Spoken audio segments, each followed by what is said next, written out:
Stereo.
Get out of here.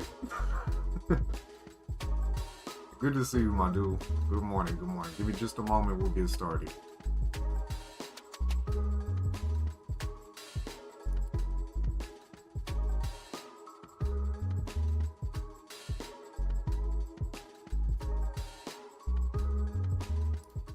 Good morning, people. Hope y'all doing well. Good to see you, Mr. Jeremiah. Notification gang in the building, man. Nice to have you all here with me. Thank you guys for tuning in so early. We got a very special stream today. Something completely different. We've never done anything like this over here. I'm excited for it. Hopefully you guys are as well. We yeah, live PC build. Got the new Vegas shirt on, man. Everybody's heading out to Goodsprings today and tomorrow. Depression. That's about all I can say. Mr. TP Loke in the building. Good to see you. Oh, you want me? Okay, okay. Got you. I can turn it up. I need to crank up audio. Here, let me see about that. Mr. Sentinel 99 in the building. Good to see you, man. Good to see you all in here this morning. Let me know about audio. If I need to crank this up, I can. Just a little bit more.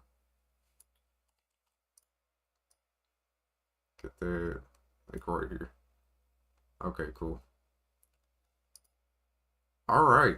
Well, does anybody in here feel so blessed today? I'm in every day, bro. God is good all the time. Anybody in here with zero PC building experience? Anybody in here ever built a computer before? Let me know your guys' backgrounds. First things first, we're gonna scoot. Actually, no, I'm gonna keep the chair there. We're gonna start right here with the motherboard.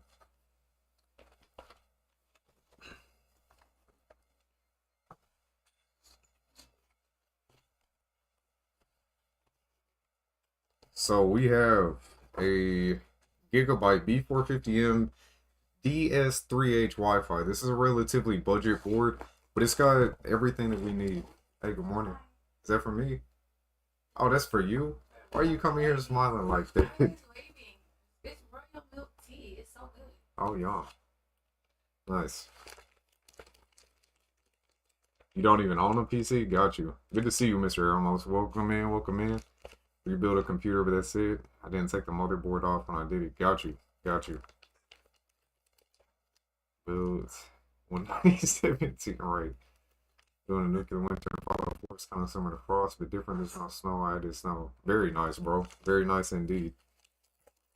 So we are going to be building on a Ryzen AM4 platform. This is technically a last generation, but DDR4 AM4 platform is still completely relevant. Ryzen, AMD are still releasing brand new chips for these boards. 1975, yeah. It's been a while then, huh? Yeah, this board is going to give us pretty much everything we need. We have a single M.2 slot for storage, but it does come with the additional 4 SATA ports, which is okay. It does have supplemental power. It has... Oh, that's only a by 4 lane. So we've got the by 16 lane and then a by 4-lane as well. We're not gonna get too far into all that right now. If you guys have questions, if you guys are new, and I know that several of you have been talking about potentially upgrading your system or building a system from scratch. If you guys have questions along the way, feel free to ask. Like, I'll answer to the best of my ability, anything I can.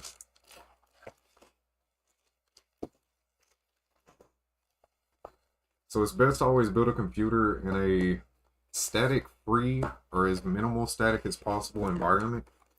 That's why I have this leather desk mat currently. And we're also going to be building on top of the box that the motherboard came in. That's best practice when building a PC from scratch. You're going to start with your motherboard and start with it on top of the box. Here, you know what? Let me see. Oh, crap. Okay, that's a little bit better right there. Alright. I guess I can scoot this way some too, huh? There we go. So once you have that, one of the first things you're going to do is get your processor. Here we have a Ryzen 5 5500. This is a good budget option. You can find these on sale on Amazon pretty frequently for around $75, $85. I think I've gotten it on sale before down to like 70. This is a 6-core, 12-thread processor. The reason why these get relatively good pricing, why they get relatively cheap, laptop gaming PC is still a bit. Hell yeah, got you.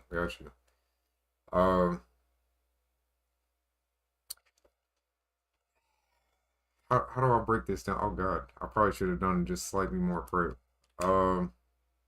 So these PCI lanes, the PC lanes where you insert your graphics card, this is a by 16 lane, meaning that it takes up the entire lane, but it runs at Gen 4 speeds, right? This is only capable of running at Gen 3 speeds. Depending on the graphics card, depending on the processor that you have, that could be an issue. If I put a higher end processor in here, that would unlock this and make it to where it can run at full 4x16 speeds. This is going to limit it to 3x16, but the graphics card we're using today only runs at 3x16, so that's not going to create any type of bottleneck or hamper the performance of our graphics card. So these actually turn out to be a relatively good pairing for that reason specifically.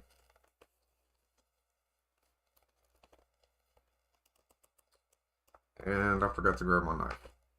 Awesome.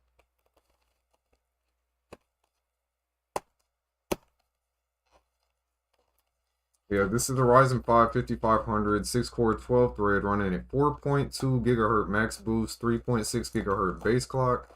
Very performant CPU for the price.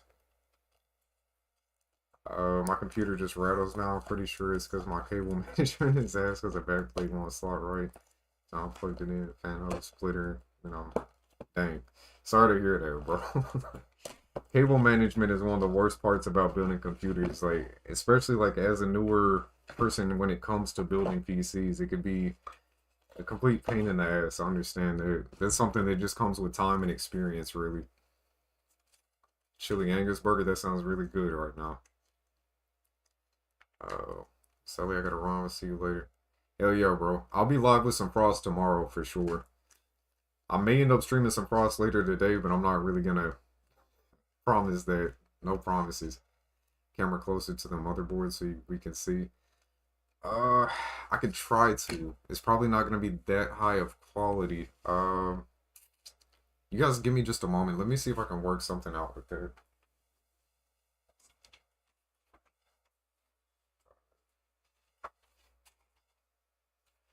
I may be able to set you up on this little tripod, actually.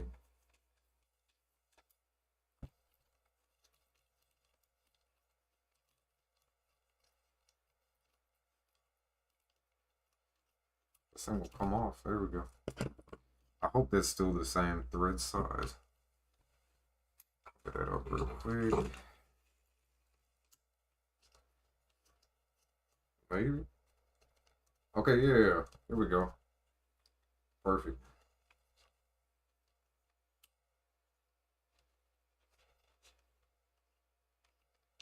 It's not modular. Yeah, got you.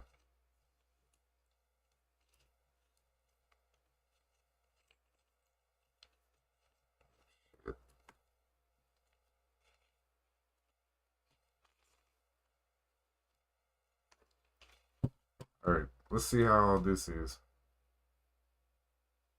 Cool. How you guys feel about that? That okay? Still not ideal. I don't have any really high quality stream cams, unfortunately. It should be a little bit better for you.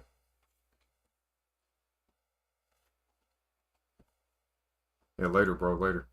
Non-modular. Oh, got you. Camera closer. Okay, so when it comes time to slot in your processor, it's very easy to do.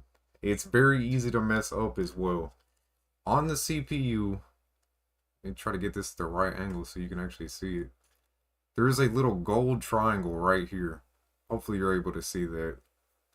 There's a gold triangle on the processor. You want to find that triangle, and then on your motherboard, there's also going to be one side that is marked with the triangle. This board doesn't do a phenomenal job. My camera is probably not going to pick it up.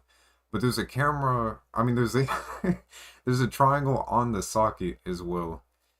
That is with any type of CPU, any type of processor. It could be AMD, it could be Intel. It will have some type of little gold triangle at one corner, and one corner of the socket will also have a golden triangle. You're going to put those, make sure they line up. So to insert an AM4 socket, you pull out this little locking mechanism, pull it up and back, and then you're just going to gently slot this into place.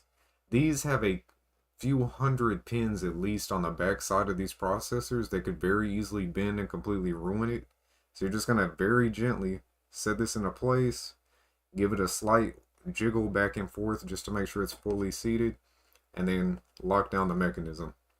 Boom, your CPU is in place, and you shouldn't need to touch that for a while. Let's see. All movie DVD, Blu-ray, Steelbook collector. What up, man? How much did you pay for your build gear? This PC specifically, I think I have like maybe $500 invested into. This is a relatively budget option, you know, like it's around like a I'd say 650 at most. 650 for this one specifically at most. Triangle dot generally be marked there for you to line it up. Yeah, exactly, Gears. Exactly. Alright, once we have that in there, the next thing will be the CPU cooler, which I don't have in here for some reason. Nothing but the best, baby. I'll be right back.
Okay.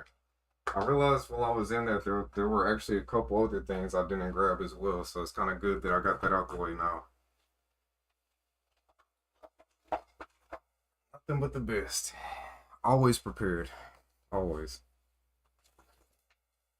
So, when it comes time to install your CPU cooler, this is where stuff kind of varies based off of what exactly you're going for. Most stock AM4 or Ryzen CPUs, they come with a stock cooler. This one, for an example, this is the Wraith cooler. As far as like base stock coolers, AMD has some of the best. The Wraith coolers are pretty solid. With this, to install it, it is extremely simple. And it also comes with thermal paste pre-applied. You're probably not going to be able to see this on this terrible camera, but it does have thermal paste already applied to it. You just slot this in, screw it into place with these 4 screws. That's it. Over and done with. However, we're going to be using a better tower cooler because I am planning on selling this computer.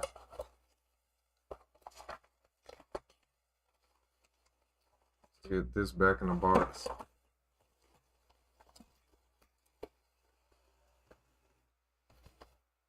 So we're going to be using the ID Cooling SE214XT. I have used this on multiple builds. My daughter actually has this in her PC, and my wife has this in her PC. They have a Intel i5-10505, and my wife is rocking a Ryzen 5 5600G. Yeah, she has the G variant. Rocking the stock cooler. Yeah, bro, the Wraith Stealth Cooler is a very solid. The only time that I recommend like 100% allocated budget if you're going for something like a Ryzen 5 5600X, a Ryzen 7 57 or 5800X, Ryzen 9 5900X, and so on and so forth. Once you start getting into those higher clock speed CPUs, the more cores, more threads, higher base clocks, like they're gonna need better cooling. Yeah. And for starting out, I recommend going with an air cooler, something like this. You can get an AIO, liquid cool loop. That's what I have on my main PC. But I wouldn't really recommend that for beginners, simply because there's small, like, you kind of gotta know what to watch for with your PC to know when it's telling you that it's having problems, because AIOs can have their own problems. A pump could fail, the water could become like clogged up on the inside. It comes with a plethora of other issues that you kind of have to just know what to look for to know that you're even having those issues. So every type of CPU cooler you get is going to come with its own install guide. If it's your first time, definitely give this a look. And even still, after multiple dozens of PC builds, I still give that a quick glance because it's going to have the part list. You're going to need to know exactly what parts you use because different sockets require different types of hardware. So we're going to go this box first. That has our fan in it. We'll set that off to the side. We don't need it right now. Then we got the rest of the hardware. So for the AM4 board, we're going to need... What are we going to need? AM4 gets 9, 3, and 7. 9, 3, and 7 are 9 bracket tightening screws for AMD. So you get the one with the broader head screws and smooth red color. Okay.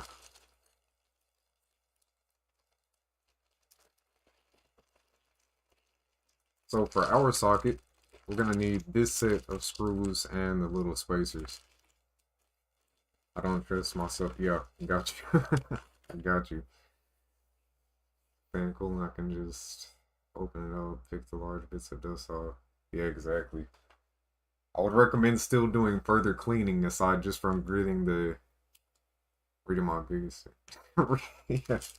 Yeah. I'd still recommend doing a little bit further dusting gears, but hey, that's a start. That is a start. What did I just do with my screwdriver? Oh, God. Oh. Welcome to the shit show, ladies and gentlemen.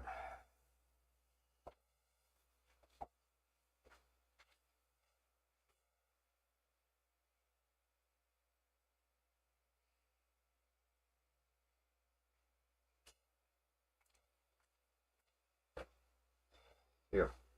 And when building a PC, really all you're going to need is 2 screwdrivers. You're going to need a Phillips head screwdriver and then a smaller Phillips head if you're going to go for something like the M.2. I'm not sure where my little one is right now, but we're going to figure that out when we get there. So for mounting most air coolers on an AM4 Ryzen based platform, you're going to remove these stock brackets. These brackets are used when mounting some of the stock coolers and for mounting AIOs. Even if you use the box cooler that I showed you that came with this processor, you're still going to have to remove these 4 screws and these 2 mounting brackets. So on the back of the board, there's this mounting plate that they were attached to. You're going to keep that in place because that's where these screws are going to connect to. You're going to put the red spacers down for this cooler specifically. Then we're also gonna need these two new brackets. I'll set up and this deep cleaning. Upgrade part, got you. Alright, so with AM4, we need to have them placed like so. And then they go on the outer screws, or the outer holes. There, boom. Boom. I'm gonna line that up.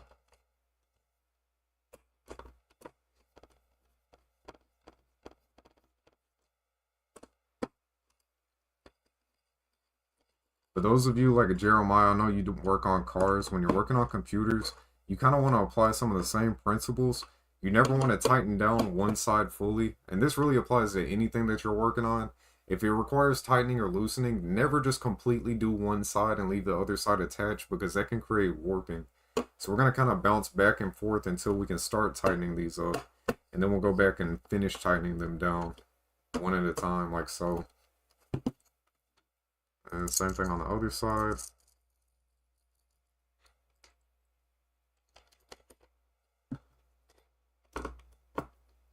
Gonna get this one started through the threads. Jump back, get this one taken down a little further than that one. Bounce over here, tighten it all the way. And then finish up on this side. Boom. There we go. We are really already almost done with the CPU cooler. Mr. Slayer in the building. Good to see you, bro. First smell of PC parts. Yes, sir.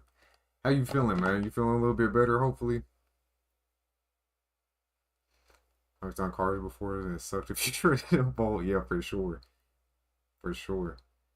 That's so hell yeah, bro. So, thermal paste. This is something that you have to apply. This creates the adhesion and fills in any gaps. So, your CPU cooler... Oh yeah, that's another thing. When you get a new CPU cooler, make sure you always remove the sticker at the base. Most coolers come with a sticker at the base to keep the bottom as smooth as possible. You're going to remove that every time. If you don't remove that, it's not even going to work. Yeah. So you've got a relatively smooth base plate. And then the CPU itself is pretty smooth, but there's still micro cracks, like dips and grooves that are not going to be filled in. That's where thermal paste comes in. It fills in all the cracks and grooves and transfers the heat from the CPU up into the CPU cooler. With the Ryzen, it's a square. Intel, some of their processors are kind of more rectangular. With them, you'll do a bit of a line. With the Ryzen, you could do... There's multiple ways people do it. Some people do a fat glob right in the middle. Me, personally, I prefer doing the X pattern.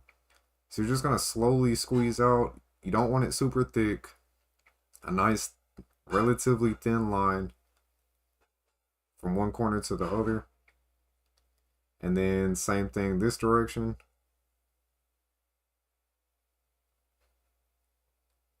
Boom. I find that has worked for me. I have been using that type of pattern for several years without any type of issues. That one works for me, so that's the one that we're going to be using here today. There's all types of arguments. Those of you that are in the PC building community and see this kind of stuff online, people love arguing about that. Like, easiest thing is front panel cables. No, not really. Not really. Liberty Falls Easter egg. Oh, hell yeah, bro. This sick. Made it to work so much better. Yeah, of course, bro. Of course, that's awesome. Now, when installing an air cooler, there is another thing to kind of look out for. It may be hard to pick up on camera, but there's uneven spacing. What you looking for? Gotcha. Got it.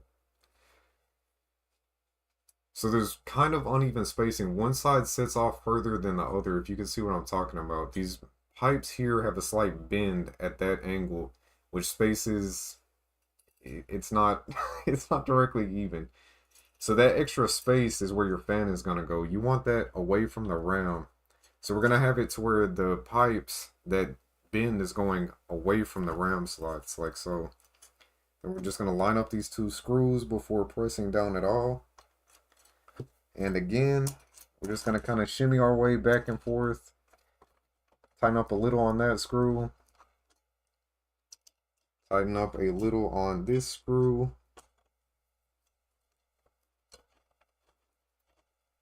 and then just work your way back and forth until you've got the thing fully seated. I should change thermal paste on my PS3 because I have two different thermal. Yeah.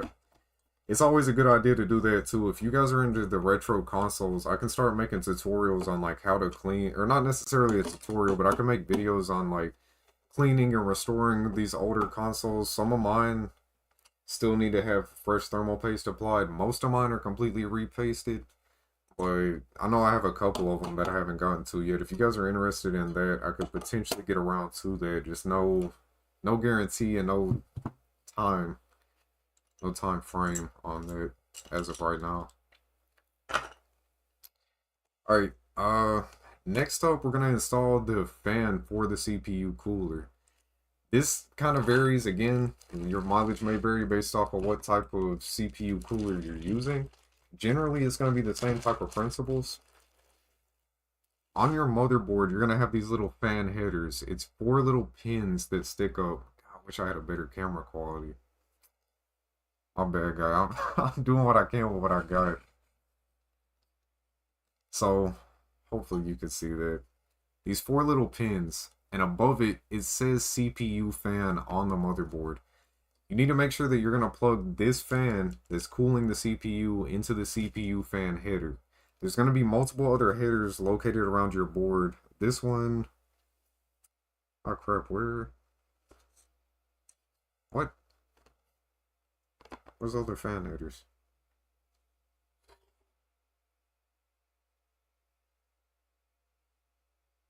Oh wow, right here. Okay. We have another CPU fan header right here. I mean, a fan header, not a CPU fan header. This one just says system fan 1. You're gonna make sure, like, some of them say chassis fan, some say system fan. The fan that goes to your CPU cooler goes to the CPU fan header. So, we're going to figure out orientation. We're going to kind of wrap the cables around the fan and see how far we can take this and still make it reach. So that won't reach. So we're going to have to go up more like this. Yeah, this side will reach. Okay. So we can go ahead and just plug that in. We also have the 3-pin ARGB for the LEDs. That is another thing to look for.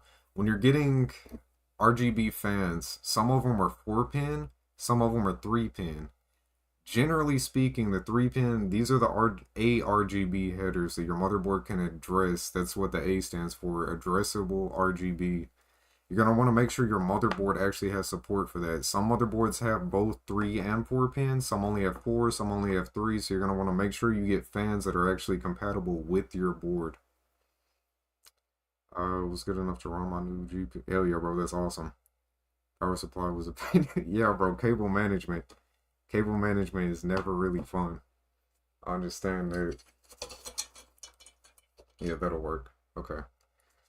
So once we figure out the orientation of our fan... Oh, speaking of fan and orientation. This is the front. This is the back. It's the back, you can tell, because it's got the support to actually hold the fan in place. Air, generally speaking, will move from the front out the back. Most fans will also have arrows to show you... Yeah, to show you air direction. So the fan is spinning... Oh god. The fan is spinning that way, and the air is coming up through here as... Dear god, this is so disorientating. You can see the arrows, hopefully. Anyway, I'm gonna move on before I get nauseous. Not like that. So we're going on like so. Yeah.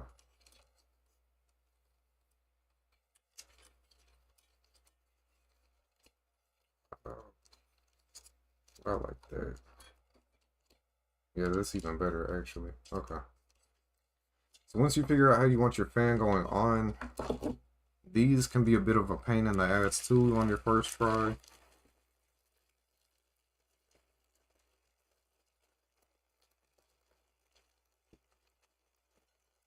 These clips can be such a pain. Once you know how you want your fan on here, you're going to take the clip and snap it through the fan like so. Same thing on the other side. And then on the opposing sides, you're going to do the same thing. And there we go. Okay. Once you have those clips in place, it's really simple. Line up your fan roughly where you want it on the CPU cooler. You're going to pull this tab on the clip until it locks into place in the CPU cooler. Then hopefully you guys are able to see it from this camera. Again, pull back and pop it into place. Boom. And that's that. CPU cooler done. Nothing else to worry about here. Got any questions? PS3 is doing backup again. Got you. 7950 will work with VRAM. Oh, I missed some. I was lucky PS good enough to delete. I don't know how to 25 choose. I can put the thermal paste die. Work on VRAM. Got you. You wish you had no RGB in your PC? Yeah, I've considered for my next build, I'm gonna actually do a small, like super slim. If you look up the, damn it, what's it called? I'll send it in Discord later. I got this really slim tower in mind. Like it's super skinny. It's just thick enough to fit my graphics card inside of it. That new 3080. You can fit like 4090s depending on the model. It can actually fit in there, and it's just wide enough to fit a graphics card. It's super slim tower though. I'll have to send it to you guys because I can't remember the name of it right now. But up next, that's what I'm going to be doing. It's going to have no RGB, pure performance, pure minimalist, in as small a package as possible. So up next, we can do RAM. I'll let you guys pick. Are we going RGB RAM? Or are we going no RGB RAM? Put in PC to donate to me. yeah, something like that, bro. Something like that. Good to see you, Steady. Top of the morning to you, friend.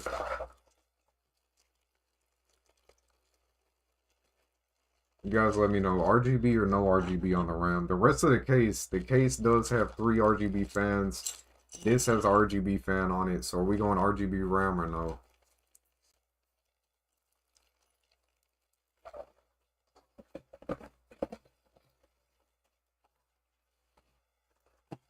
My workspace cleaned up. I'll let you guys hash that out in the comments.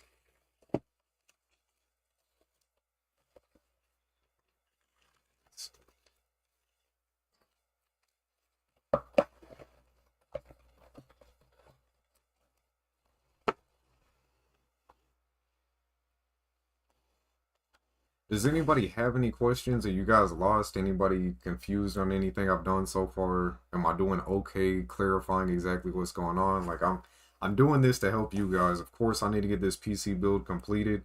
Thanks to Amazon and eBay screwing me over back to back, I'm now over a month behind on getting this thing built and sold.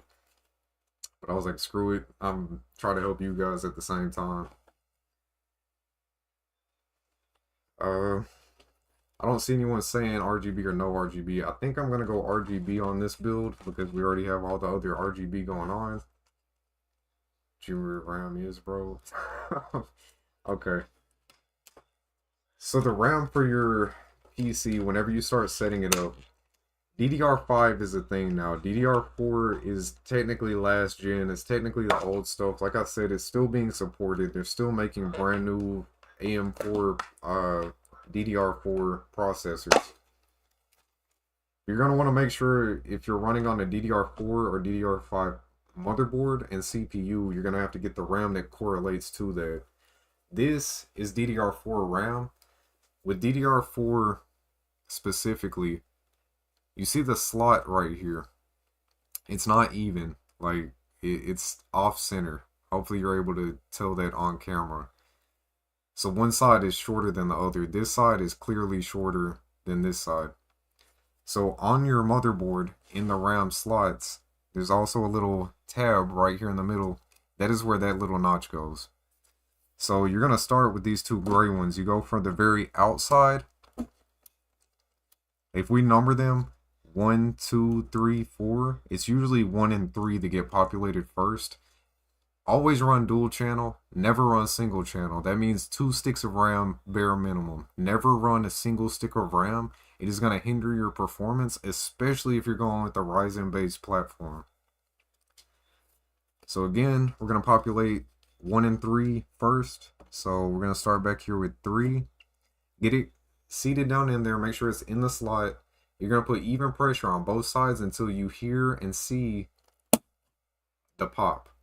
You're going to want to, again, press down on both sides, even pressure, and make sure you're pressing straight down, because if you rock this thing and it ends up snapping that off the board, it's problems. A hell of a lot of problems. But again, we're going to look for that tab. Make sure it lines up with the one in this slot. Position it down in there, and then press down evenly on both sides until hopefully you could hear that click. But you will hear a very audible click. RGB, but it pulses blue and yellow. Yeah. Good to see you, Patty. Welcome in, welcome in. Alright, cool. So that is that. Is there anything else that we need to do right now? Well, I guess while we're here, we can go ahead and install the M.2 drive. So this is a Gen 4 2 terabyte NVMe drive from Team Group. This is the MP44Q. These I use when I'm creating these budget builds because it is a perfect balance of performance, speed, and capacity. Again, this is a 2 terabyte NVMe drive, Gen 4 speeds, so very fast, very capable speeds. Pretty reliable from my experience. I haven't had any issues with them in the dozens of computers that I've sold so far over the past several years. And you can find these for right around like $100 to $110 constantly on eBay. I've seen them drop slightly lower before. I think I picked one up a couple months ago for like $95, including like a $10 discount. So definitely keep an eye out for those if you're in for some NVMe storage.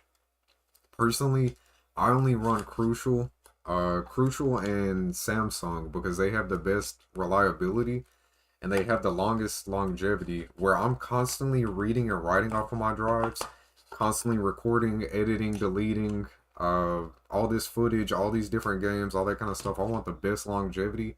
If you're not worried about doing video editing, any type of like 3D work, any stuff like that, you're just worried about gaming and mass storage, these drives are far better than anything. What are they, like Silicon Power? Silicon Power is known for being a budget brand. I wouldn't really recommend them for longevity, but again, if you're just looking for gaming, it's 2 different use cases. Damn it, that's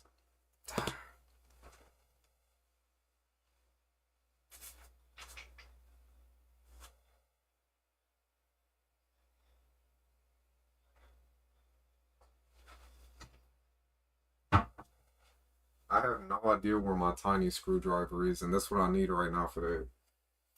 Awesome.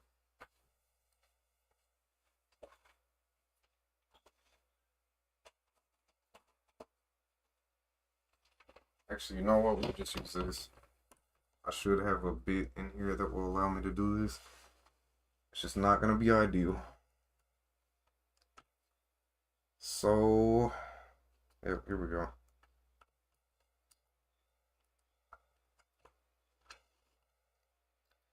So the M.2 drive, God, these cameras are trash.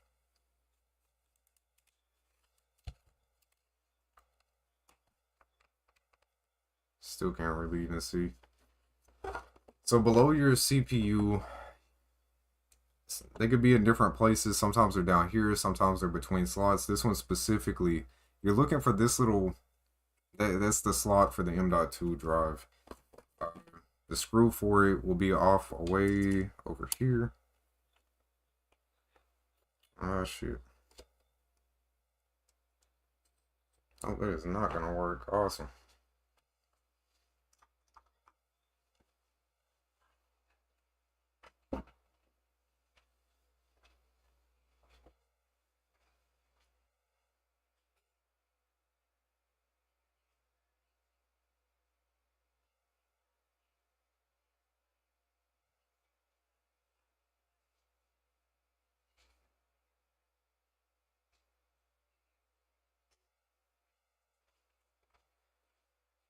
Man, oh man, the tism is flowing today, ain't it, boys? That raw-tism is flowing deep today.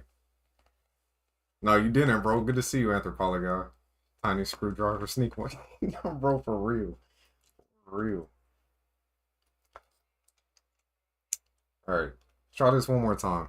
You're gonna remove the screw. Your M.2 drive, again, is gonna have a little notch. I know the camera quality is trash, but you can see the little notch right there. That is gonna slot in. You're gonna push forward at an angle. You're gonna press down, and then you're gonna press the screw in, or twist the screw in. So in, down, put your screw in, and boom, you now have a SSD installed. Very simple. M.2 SSDs are the easiest one to do. SATA SSDs are a completely different thing. If you want, I could show you guys an example of installing like a hard drive or a SATA SSD. Let me know in the comments if you guys do want to see that. Otherwise, I'm just going to skip it because the 2 terabytes with that thing is more than enough for what this build is going to be doing. If anyone was curious why I sent visualization on Discord. Got you. Got you, bro. Very nice, Kevka. Man, always over there tinkering around with his video game consoles. I love it. I wish I had time to really tinker around with just the consoles right now too. It's been a while since I got to mess with mine.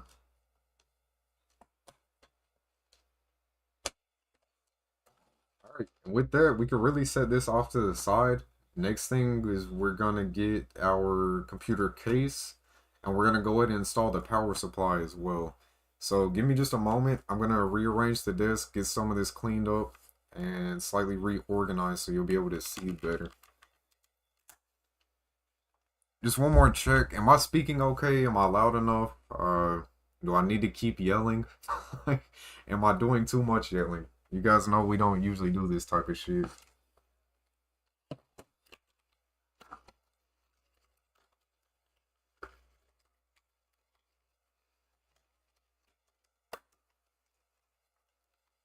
Oh, wait, Anthropology, I just realized yeah, you were one of the ones that was wanting to know about this. I would recommend Anthropology, you watch from the beginning, like at a later time, obviously.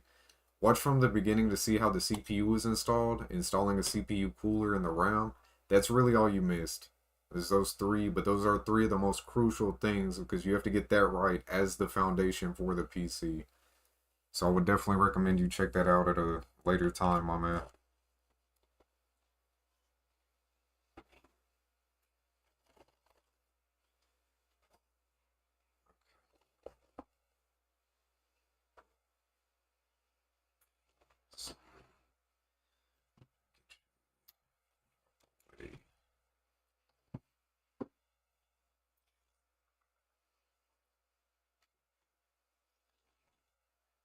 So as a budget case, I completely recommend this one.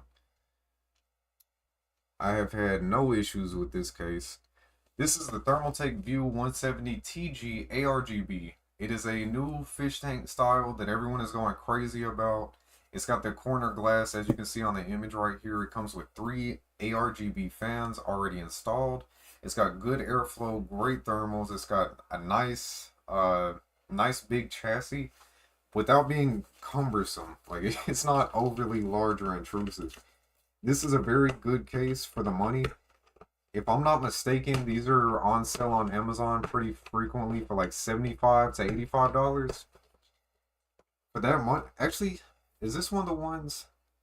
Somebody fact check me real quick if you can. Somebody look this case up and drop the exact price in the live chat if you don't mind. My computer really. Hey, look, I was saying that without saying that, you know. Trying to be nice about it. No, seriously, there was a lot of good info that I think you could definitely use in that introductory sequence when we were putting those together. I would definitely recommend you checking that out. And really anybody, like, use this live stream as kind of a reference. Like, kind of see what I'm doing, see if I make any mistakes, what to learn from. Like, This wasn't supposed to be a fit proper video, but kind of just winging it. Trying to make this shit up as I go.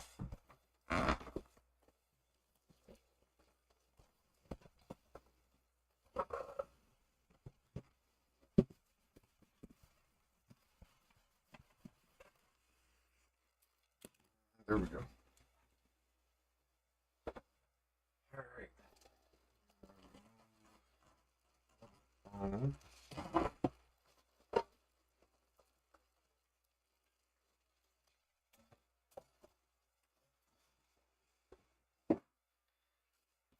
Always keep on my phone, all my boxes, all of like the packing material in really good shape. Personally, because we move around a lot due to the army. In addition to that, when you sell, like if you're doing this to get into a hobby, it's 59. That's what I'm saying, bro. That's awesome. It's Meat Games. Thank you, man. Welcome to the stream, by the way. Welcome to the channel. Thank you for checking that out. $59.99 on Amazon. They're about 70 to 8. Well, either way, man. $60 to $80. That's a really good price for this case, in my humble opinion. And people seem to love this thing aesthetically. I've had no complaints about it whatsoever. Maintenance on this thing is really simple, really straightforward as well. There's a little tab back here on the back. You press forward. Or, hold on. Let me remember this one, because I've been working on so many cases. Okay, yeah. You press forward, the top has two little tabs that pop out, and then you just lift up. That's what the front, or the side glass is now removed. Yeah, of course, bro, of course. I appreciate you, man.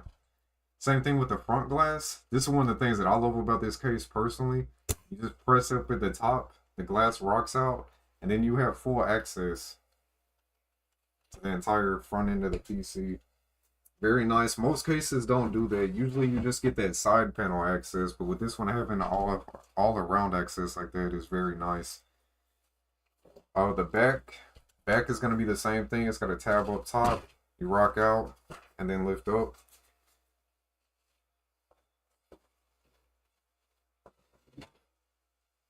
And now that we have our case fully opened up, most cases will have these in different places. You just grab your little goodie bag out of here. These come with like motherboard standoffs, motherboard screws, different fan screws, extended fan screws, a bunch of little goodies if you don't have a stockpile of that stuff like I do. Straight up hook and play style case is great. Hell yeah, bro. That's what I'm saying. I love the pre-installed fans. That takes so much work out of cable management and just a little bit of installation time. Yeah, exactly. It's not a very large case. It's an MATX form factor. It's relatively lightweight too. The front mesh, what is that? Oh, thank you for subscribing, Mr. It's Meat Games. Welcome to the channel, man. Welcome to the stream. I appreciate you, my man. Wait, did 1050? Oh, wow. I really am autistic. Those numbers are all wrong. I just saw the subscriber count is completely jacked up, but whatever. Whatever. Which CPU and GPU combo? So, I went over that at the beginning real quick. I'm running a Ryzen 5 5500. Pretty good budget CPU. 6 cores, 12 threads, 4.2 or 4.3 gigahertz base or boost clock. It does limit the PC to PCIe 3. You can't get full PC like PCIe 4 on graphics cards, but that's not going to be an issue with this graphics card. We're actually installing a Asus ROG GTX 1080 Ti. I'm really sad. I really don't want to see this thing go. This is a mammoth of a graphics card, and really this thing is a legend. Those of you that know, like the 1080 Ti is crazy. This is Nvidia's greatest mistake. Like they gave this card way more life, way more longevity than they ever would recently. Like with newer cards. 60 to 80s is still, I was thinking this case was gonna, bro, that's what I'm saying. I don't know how. Like when you get it in hands, if you're familiar with cases, it does feel pretty lightweight. It feels somewhat cheaply made. And then by doing little things like the pop out glass instead of having screws, that's a small little budget that they saved. You know, like a few cents kind of adds up all over the place. But I mean, all in all, it's not a bad case. I really do enjoy this thing. I'd rock it myself if I was looking to build something on a tighter budget. And going something like this, $60 to $80 that still looks okay, you can allocate that extra like what $60 to $80 that you would have spent on a higher end case to, I don't know, maybe like a $200 better graphics card, something like that. I went with 5500, 7600, 8 GB solid PC. You can run anything. Hell yeah, bro. Hell yeah. I just built one. I have a white PC built in the other room. It's got a Ryzen 5 5600X with a RTX 3060 Ti. My main PC, I've got a Ryzen 9 5900X, 38 or 48 gigabytes of RAM, RTX 3080 with 4 terabytes NVMe storage. You know what? We're getting off track. Yeah, I love PCs, bro. I love PCs. I've never done a stream like this before, so we're kind of like out of it, but yeah. And I picked this up during the Amazon Prime Day. This is the MSI Mag, what A650BN 650 watt power supply, 80 plus bronze. There is an online tier list for power supplies if you guys want to use that as a reference. Power supplies is like the one area that I wouldn't recommend skimping out on too much because you're going to get what you pay for. Your power supply has the ability to make or break an entire build. If you go for a super cheap, super lightweight, Chinese knockoff, no name brand power supply, that can end up killing your system, especially if you're going to run higher end components. That GTX 1080 Ti is a little bit older at this point, but it draws a crazy amount of power.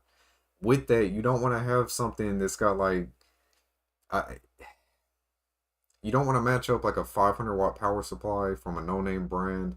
It's got very bad, like very weak cabling. It just spending a little more money on power supply is a better idea here. It's very good still for 60, but yeah, I think I got it on sale for like $50 during the Amazon Prime Day thing. I know that was like a month ago, but like I said, this build has been on hold for a month because Amazon messed up something, then eBay messed up one of my orders. I've been fighting back and forth with them to get that all situated, but now that we're finally here, make this thing happen. Put these off to the side.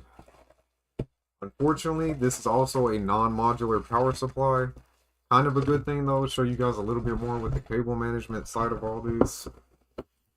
I prefer modular power supplies. All my systems that I create personally use them, but like you said, $60 for a 650 watt power supply from MSI, like a known reputable brand, that is a good deal. It's a really good deal. Is the glass sturdy enough for large, clumsy dogs?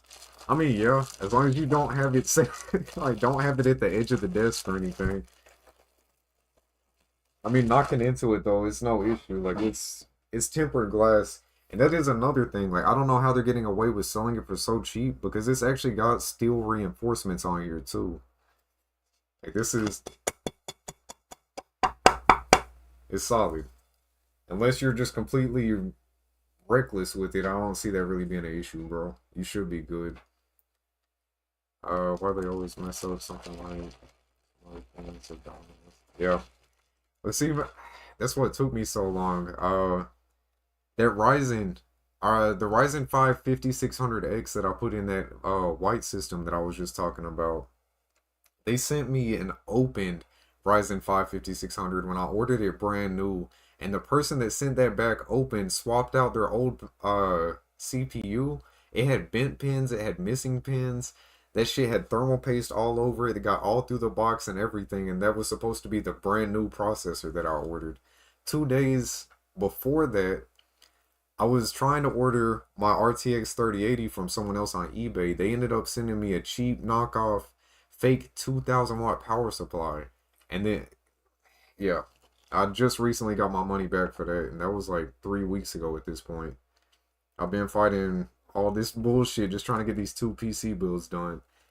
And it sucks being all the way out here in Korea because, like, Amazon back in the States is what, like 2-day delivery on most things. Here is legit 2-week delivery on some of the faster stuff.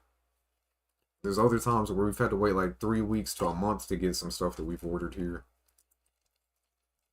Your PC, I feel yeah, Anthropology. Don't throw it out the window and it'll be okay.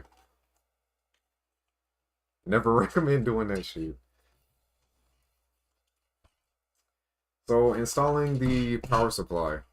Obviously, this is the back of the unit. It needs to come out the back of the case. Just gonna go in and out the back. But before we do that, there's a couple things we also need to look at, which I should have done first. Ugh. So this big mess of cables that comes with the PC is gonna have a whole bunch of different stuff that you need. So these are for the fans. It's got splitters. Cool. Cool. Yeah.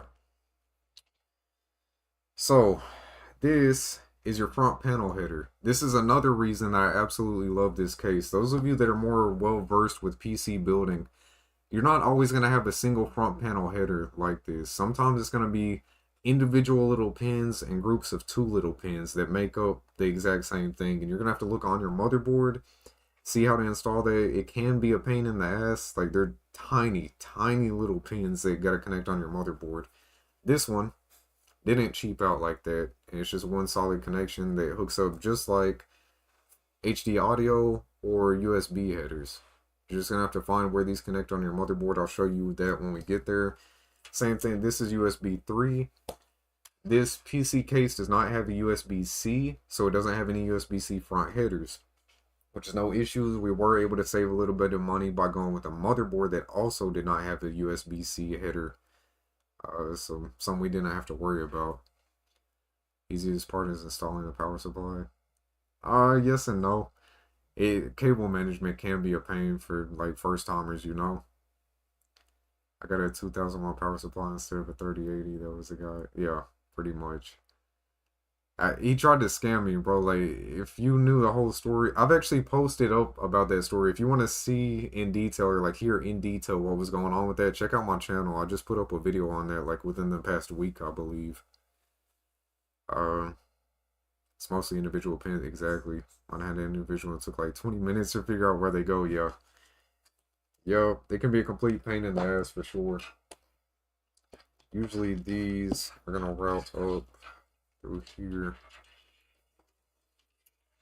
Let's go and pop those through there. That's probably where they have to go anyway. Alright, so once you got your power supply into place, your power supply will most likely come with its own set of screws. I'm gonna go ahead and pop these out.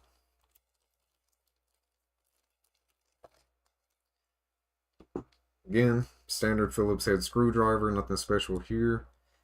And you're going to line up, there's always going to be the same 4 mounting points. It's 2 on each side. One of them is going to be slightly opposite. You can see like these 2 are parallel to each other or perpendicular to each other. These 2 are at an angle. You're just going to line up the power supply like so. And then screw it into place.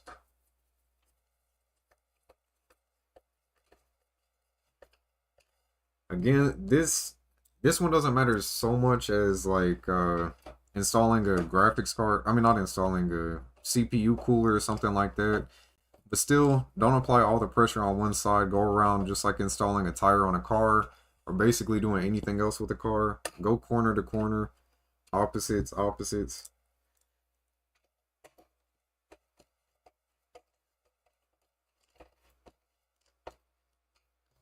And boom. Power supply itself is now installed. Because I have experience with this case, it takes a little bit of pre-planning to get some of this in the right location. We're going to go ahead and jump to the cable sleeves because we're going to have to install these before we even install the motherboard. This just comes with experience. This is something you generally have to try to troubleshoot on your own. Sometimes when building, in certain cases, some of the steps to actually getting everything done can be slightly out of order. You slightly kind of mix up order of some things. Yeah, anyway. we're going to be using these cable sleeves. Where this is going to be up for sale, I like to just dress it up a little bit. Cable sleeves are a cheap but very useful option to try to make a little extra money. It can completely redefine a PC build, like the white one in there that you guys saw recently in the Discord. This one, I'm going with some Asia Horus black and white sleeve cables. When it comes to your power supply, and if you use cable extensions, it's going to be the same thing. You're going to have 6 plus 2 pins. So you see the 6 plus 2. These are going to be used to power graphics cards. Then you're going to have 4 plus 4 pin, like you see here. 4 plus 4 is going to be used to power the motherboard. It's additional power for the CPU and peripherals. They look identical. Well, they look almost identical when they're put together. They both have 8 pins, but again, 6 plus 2 or 4 plus 4. You're going to want to make sure that you do not mix those up because the pin layout is not the same and you could end up frying your graphics card, motherboard, or whatever. For this graphics card though, we're going to need 2 of these and the motherboard takes 1 of these. So we're good on that. This one is another, 6x2. So yeah, the 2 for the graphics card, 1 for the motherboard, and then the primary 24 pin for the motherboard. Mostly individual pins. About gigabyte, 650 watt power supply, 75. Not able to find MSI gigabyte. Yeah, for sure. Another one that I've actually had a lot of really good luck with is Segotep. I'm not sure exactly how to say it, but they've got some decent budget options. If you're building something that requires a bit more power, like if you're going higher end than this, I wouldn't really recommend Segotep. They're kind of a no-name brand, but I've never had issues with them. I don't know if people are having issues with them, but it's one of those things. It's like, do you really want to risk it? You know, especially if you're talking about building in a higher end system than what we're doing right here. Sometimes it's just not worth the risk. So, again, if you guys have any questions along the way about anything I'm doing or just what's going on in general, let me know. Feel free to ask questions. It's the whole point in this thing. Trying to spread some knowledge. Anthropology, how you doing over there? Following along? I'll put you to sleep.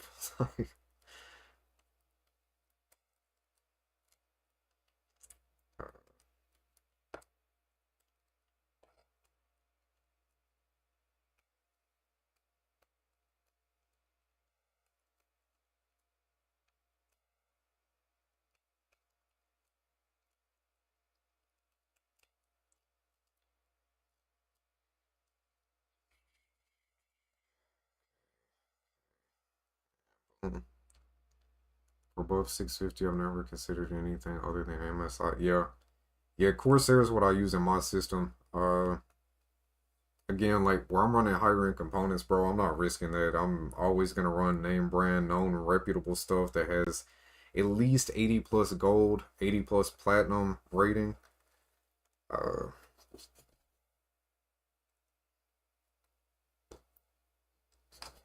not gonna risk it on something higher end like that.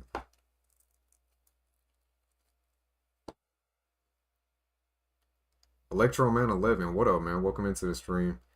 This place the only small downside that you have to cross the 24K. Yeah, see, you know, he knows what I'm talking about. That's why I'm jumping ahead. That's what I was saying.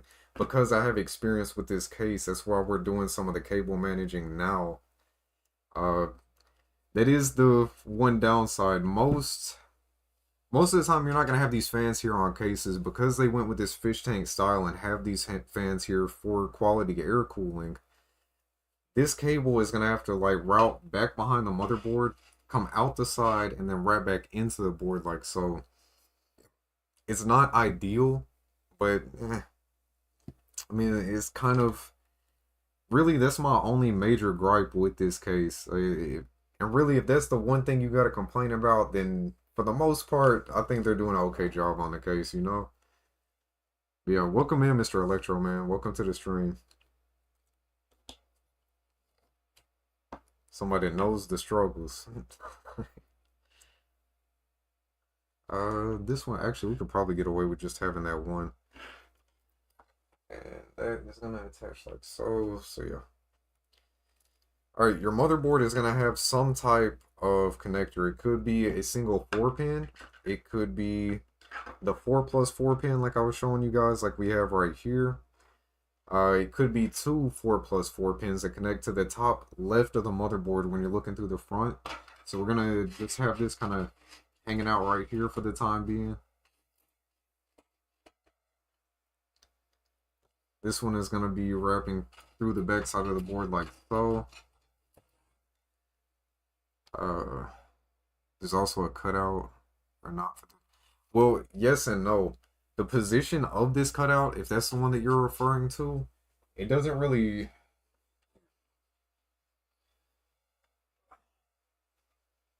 because we went with a board that has all 4 DIMMs for the round, it's still gonna cover that up.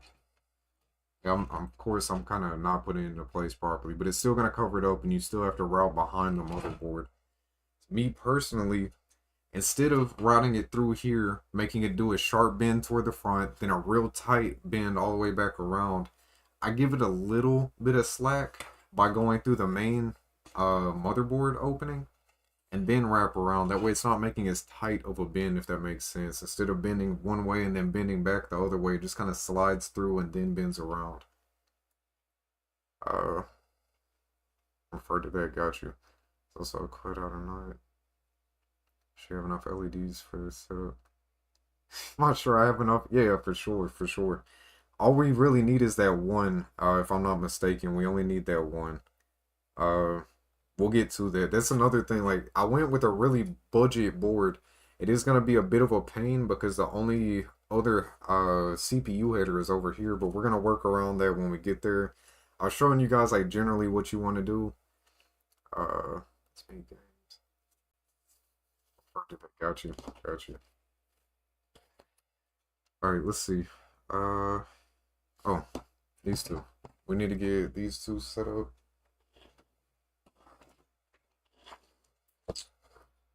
So, we're gonna attach like that. Yeah.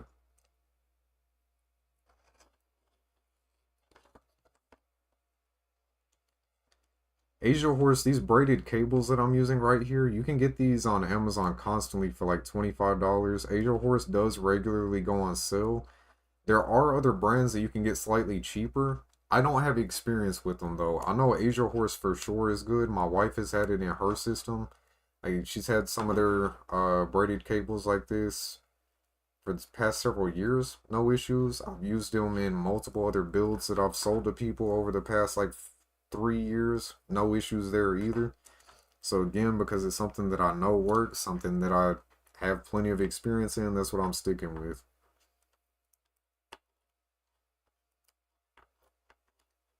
Regardless if you're using cable extensions or not, you are going to always make sure that your cables are fully seated before you proceed, like trying to turn on a graphic or turn on a PC, whatever. You want to make sure that you have everything fully seated.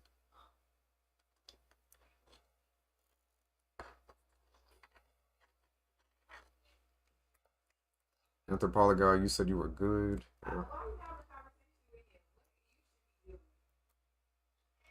Said when I was looking for a small case back in August, it was between this case and the Aqua 3. I ended up picking the Aqua 3. The Aqua 3 is the other case that I use. That's the one, it's a little bit smaller than this. It doesn't have the 2 fans here. It's still got the same type of shape. I just used that in a different budget build that I made for somebody recently. It was like a $650 PC. Yeah. Also a very solid, very budget case.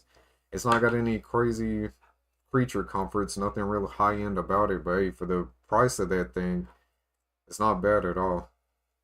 Me personally, I would have recommended having this one simply because it has the 2 additional fans here at the front. Aesthetically, it's a bit more pleasing instead of only having the fans and RGB right up here in this corner. Especially if you're just using the air cooler, it's like all the RGB is right here. That's the one thing about that case that I'm not necessarily fond of, but for what it is, like it's not a bad case at all. You can get those things pretty damn cheap too.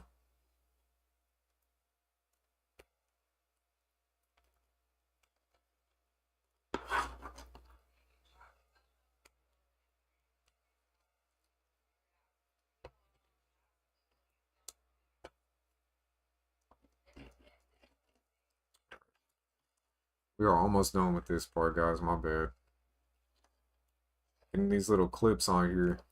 It takes a little while, but it's worth the effort. Especially again, if you care about the aesthetics or you plan on trying to sell a PC, going that extra mile, making sure that everything is neat, properly done, can be the difference between making like $100 profit versus making potentially $150 to $200 profit. Aesthetics alone means so much when you go into PC flipping. It's kind of crazy. People really care about the looks of their computer. I've had people, I've legit had two computers that were equally priced. One of them, I didn't really care about RGB, didn't have anything like that, but it had higher end components in it. I made it a budget build because I skimped out on RGB, I skimped out on certain creature comforts, but it had like a, I don't know, I think it was like a GTX 1080 in there, but it was one of the blower style fans. I can't remember what CPU it was, but I had a different build that was equally priced. It was worse performing, but it looked better. It had a better looking case. It had the RGB and all that shit. And people were after the one with the RGB before they went with the higher performing one. It was crazy. To me, that was wild as hell. The Aqua, yeah, it has them up at the top. It's like right back here. Are is it two or is it only one? No, no, I think it does have two. It does have two fans up top. Yeah. Or from someone that care about aesthetics more. Yeah, exactly. Exactly. And these two for the power supply, I mean for the graphics card power, I'm gonna route through here.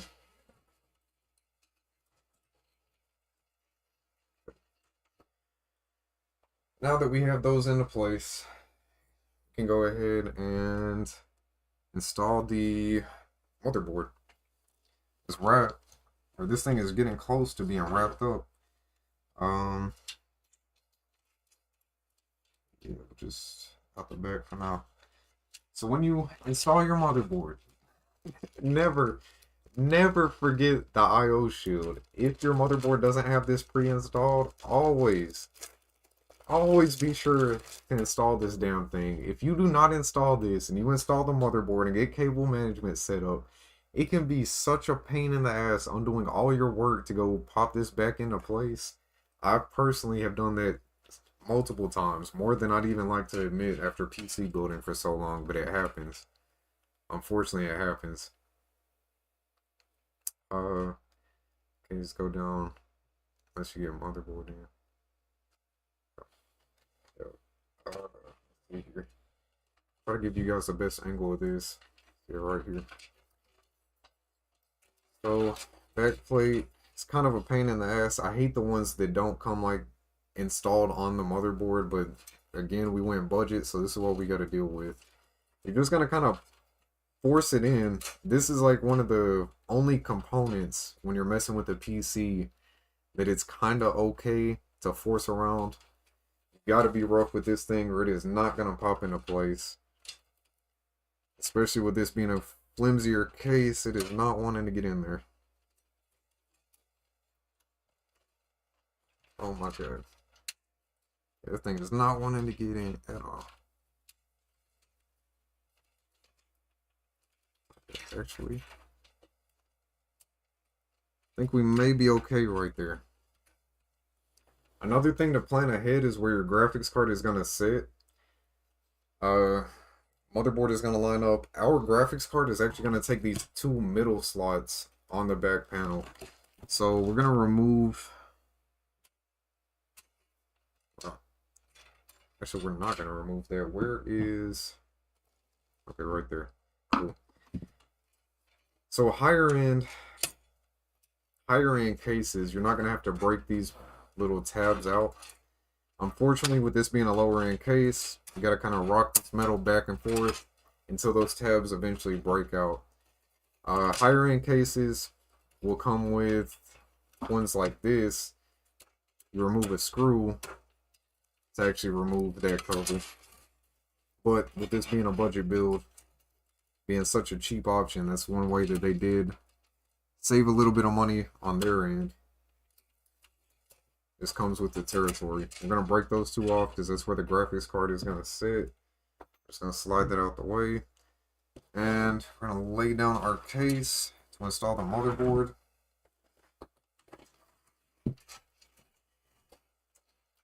Bring you guys around here. Hopefully see this a bit better. Gotcha. You have to force enter or always check your motherboard box of it. Yeah, exactly. Exactly. So the motherboard that we're using is the crap. It is the B450M DS3H Wi-Fi. Very cheap, very budget option motherboard, but hey, that's kind of the whole goal of this build. I want to make sure none of these cables are in the way.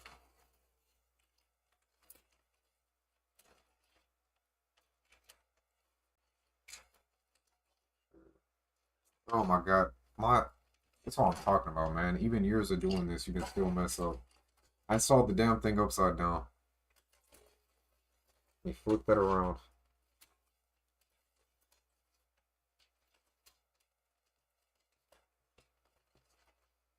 Okay.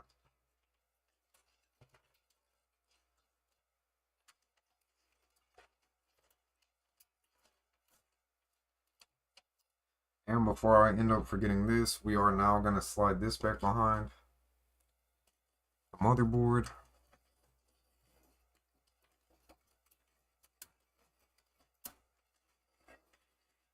And we're also going to go ahead and pop this into place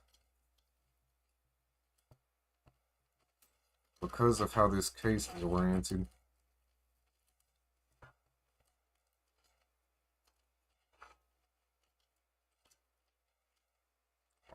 All right.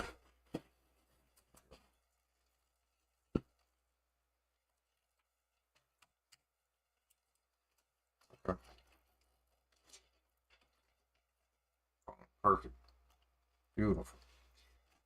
And another one that is always a good idea to put into place before you actually get your motherboard all the way in, that power connector that I was talking about up here at the top of the motherboard, we're going to go ahead and put that into place because these can be a complete pain in the ass depending on your case.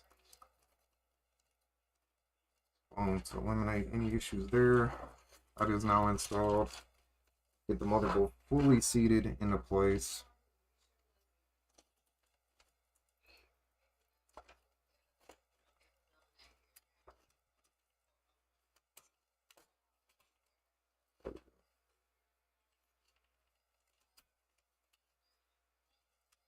Okay. Now that little bag that had all the screws and stuff in it that came with our case. Now we're gonna open this up. We're gonna find these motherboard screws.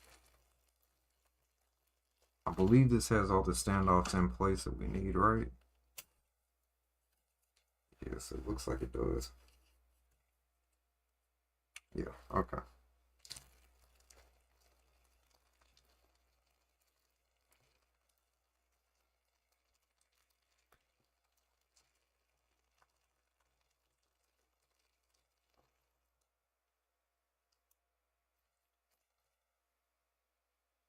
Now, let me verify which one of these we actually need. So when you get screws with your motherboard, you're going to want to verify which ones actually go to the board. You're not going to be able to see this because I have a really shitty camera. These two screws look almost identical. The difference is in the threading. One of them has really fine thread that spirals around. The other one has thicker thread. For this motherboard, on these standoffs, we're going to be using the really fine thread. So we're going to get like 6 of these. Let's start with these 3. There's going to be these holes on your motherboard that have standoffs behind them. You're just going to line it up. Line up the hole on the board with the standoff hole and start screwing it down.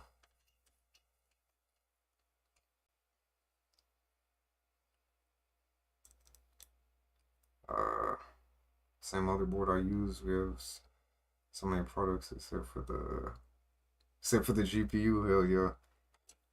I mean, this is kind of the it's kind of a meta right now, honestly, man. It's kind of the easiest way to get into PC flipping. You can build something like this. Like I was saying, probably around like the 650 range. If you do some real deal hunting, you can get it for cheaper. That's one of the things I absolutely love about eBay. Like having some experience on there, having a higher rating on eBay after making sales and a bunch of purchases. Uh, and like if you plan on buying secondhand, you can definitely save money. Like I was saying, just do your research. Do research on the seller. If you plan on buying a secondhand graphics card, never buy one from a miner, somebody that's done GPU mining. Never buy one of those. You're definitely limiting yourself. You could get lucky. You could have a card that lasts for like another couple years, or you could absolutely get screwed and have a card that only lasts you like a month and then ends up dying. Um, I just recommend never buying a secondhand card from a miner.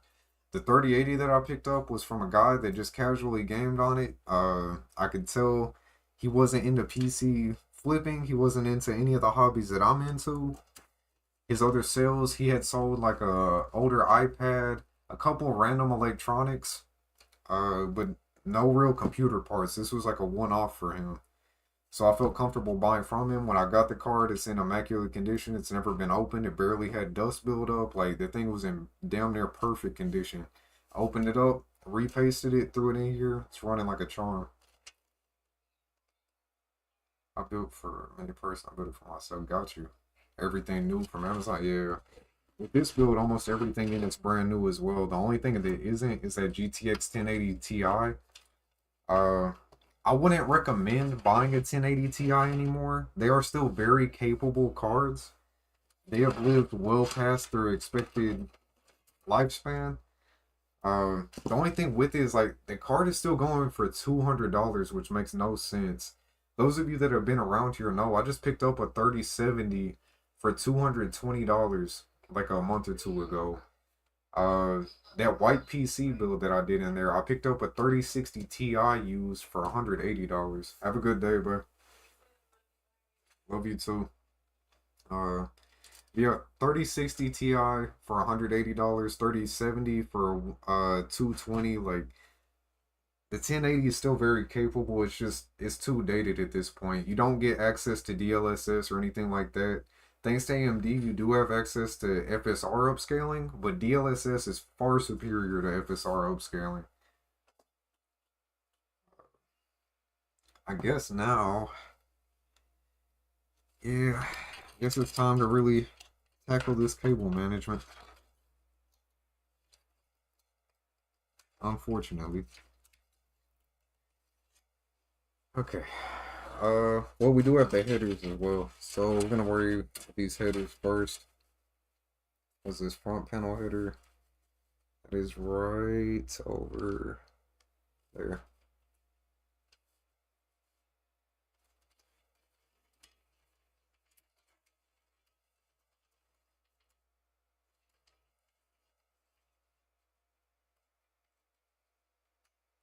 Actually, hold up. That is the front. Yeah, that's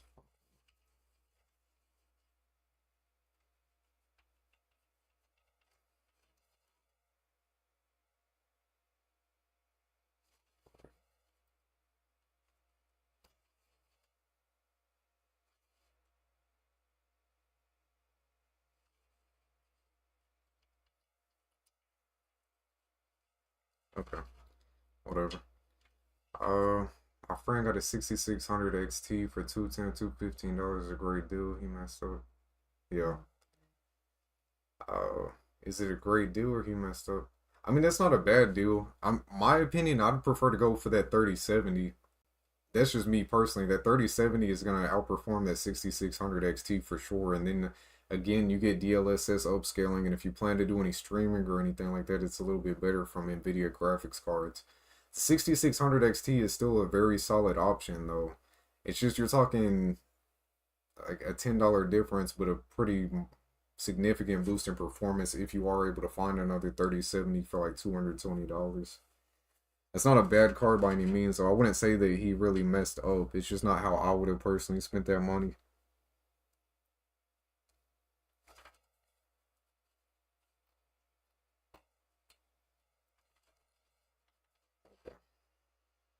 Alright. All those cables are taken care of. Oh, We did not get USB. Let's see, there it is. Or USB 3.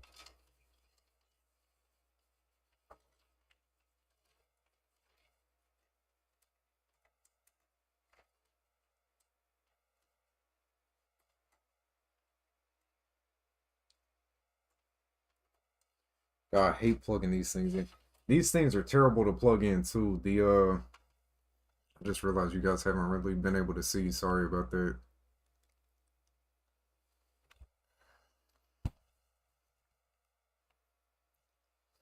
I'm gonna get better cameras one day. That's why I don't really do shit like this on stream. USB 3 front header connections can be such a pain in the ass to plug in too.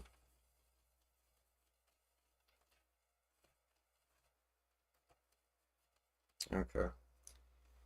Now, I guess it's time to really tackle cable management. This is the worst part about building a damn PC. This is the part that everyone dreads, myself included. I hate this. Just set up here. I don't really know how to even tell you guys to walk through cable management. It's more so just getting a feel for it and seeing the best route for cables to take. Like this cable, usually we'll route these power cables down the back like so. And then that will connect into the power supply cable that matches. Yeah, this thing is just a pain in the ass.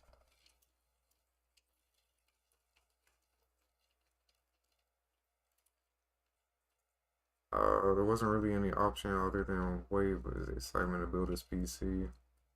Dark side of a PC, yeah, bro. This is where everything could fall to shit so fast. This is where you'll honestly spend more of your time is back here just cable managing. If you really care about it and really want it done right, you can spend a ridiculous amount of time back here doing this crap. Luckily, this PC case did come with some zip ties. So I'm going to try to give you guys some tips and like pointers on how to use those zip ties to your advantage. This case also does come with fan header splitters, which we are definitely going to use, definitely need to use for this.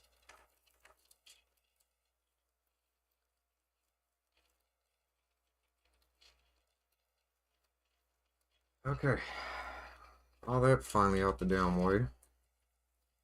We're going to use one of these zip ties right now to kind of hold some of this stuff out of our way.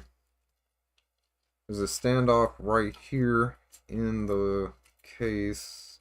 If I could get that through. There we go. I'm gonna pull these cables. And we're not gonna tighten down far. We're just gonna tighten down enough to where the zip tie kind of starts to grab hold. And then those are gonna be somewhat held in place there. And then the same thing down here at the bottom. We're gonna insert another zip tie, making sure not to tighten down too far. We just want it to be enough to grab hold of itself and to grab these damn cables and get them out of our way.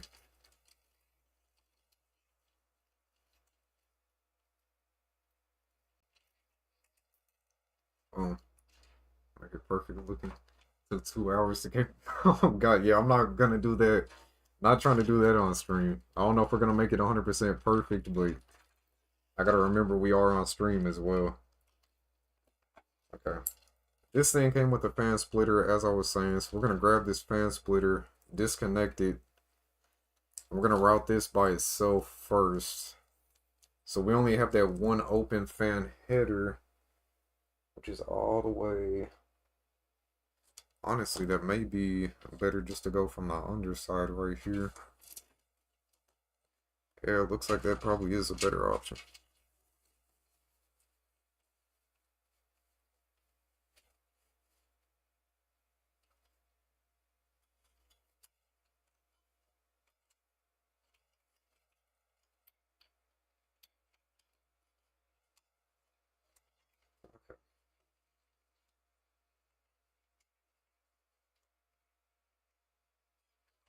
Actually, no, I'm not gonna do that. I'll go from the top.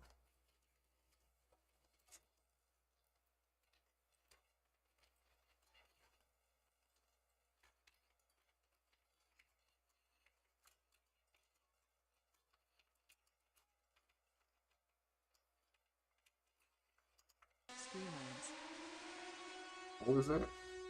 Streamers. Weeds. Hey, thank you for the subscription, man. Welcome in. My PC needs some desperate cable management. Hell yeah. Welcome to the channel. Thank you for that subscription, bro. Hopefully you're able to hear me right now.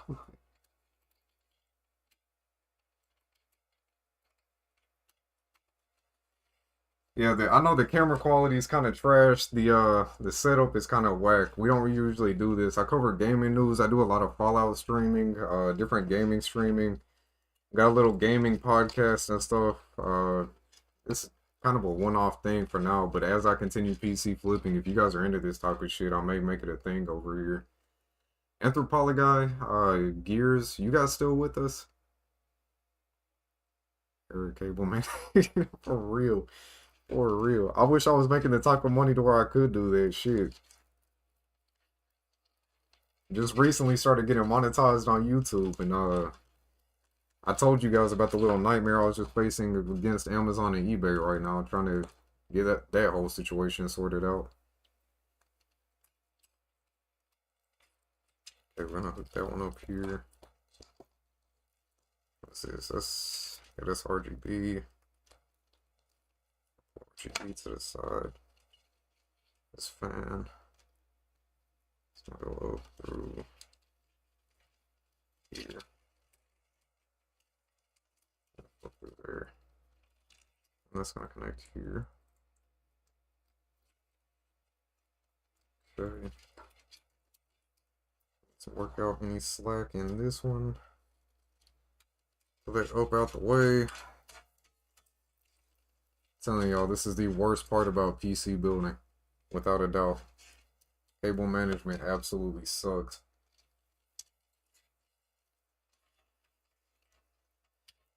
It's a bit of a cheat, but it's okay. I'm not going to tell if you guys don't tell. Generally, one of the easier ways to handle this whole mess of fan cables, you get them bundled up like so. Find a point where they meet. We're going to connect them up here. So I'm going to grab around this area. And then we're going to fold it over itself once. And then I'm going to fold it over itself a second time. It's going to create a really ugly little bundle. But that's okay. We're going to bread tie this down. Little twist tie. Hold it there temporarily. And we're going to come in with the zip tie. Through this section. I'm gonna grab the cables.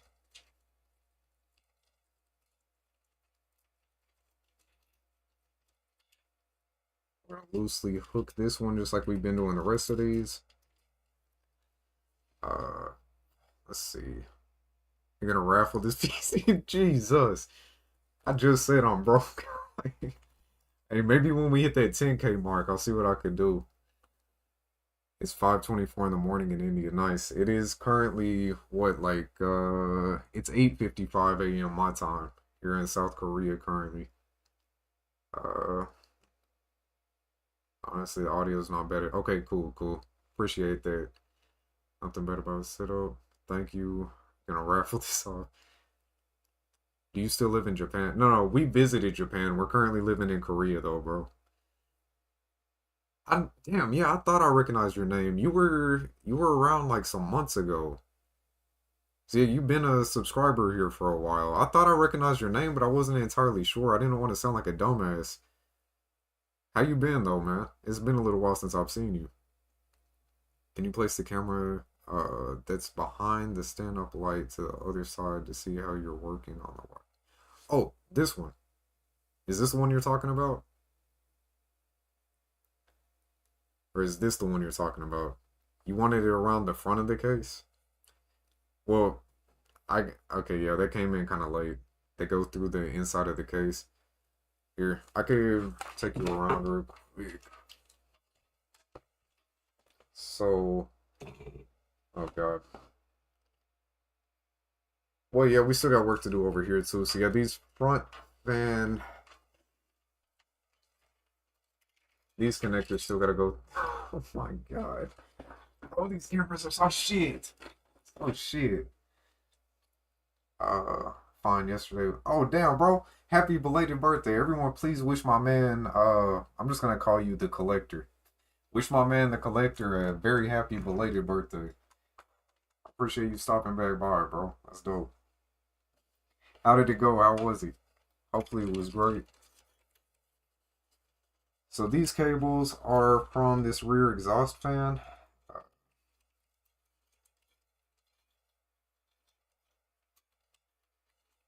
I'm gonna untie these. I'm gonna send it right up through the back with the rest of the cable. Same thing with this one. Get in here. I probably should have untied this before I put the CPU cooler and all this crap in here, but whatever. Okay. That. This one up through the back.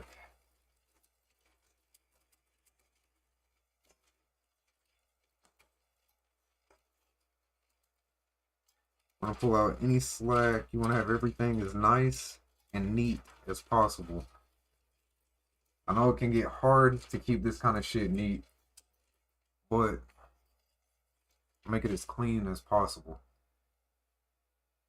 You want the cables to be as unnoticeable as you can make them. I hate that that one has that gray wire on it. Whatever. Looks okay. Looks okay.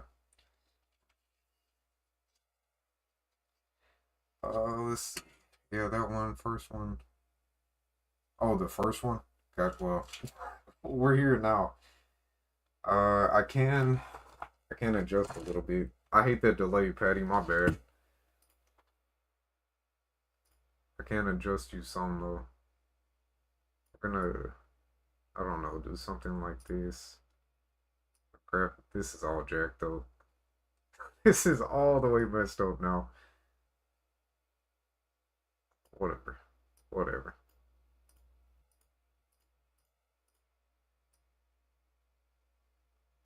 Just blow that back up. Screw it. This is so shit. Oh my god. Uh, Theo Rossi. Theo Rossi. No, I don't know who that is. I don't know if that's a good thing or a bad thing. I have no idea who that is, though. I might have to look that up. Theo Rossi. It was good. Hell yeah, bro. Glad to hear it. Happy belated birthday. Happy birthday. Appreciate you guys. If you hate cable management, throw on the back cover and call it a day. I'm trying to show how to do this properly, though. At least give some type of a example of how to do this properly. Now that we're around back, I'm gonna bring this light back over here. There you go. You guys can see a little bit better back here with that. He's an actor. Got you. Alright, so now we got this top one. That is the RGB. This is what I need. Okay. The other fan header. That's why we only twist tied this temporarily. So now I'm gonna add all this crap into it.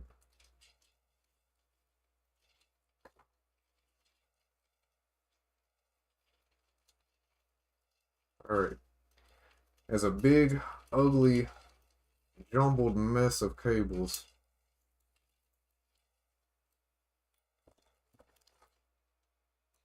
That I don't foresee us reopening. But just in case, we're going to take this massive twist tie, put it through one of the hooks on the case. Put it through, there we go. Once we got that started, go up under like so.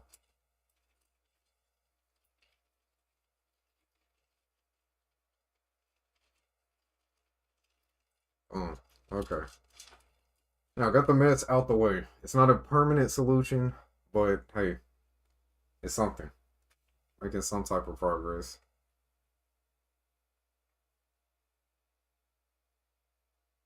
But boom. Got it tied up here at the top, kind of out the way for the time being. Penguin. He's a psychiatrist. I have not seen the Penguin yet. Are you talking about the new TV show? I have not seen that yet. Some place green screen one in the mid. face cam at the top left. Ah, shit. Alright, let's see if we can work this out. Alright, oh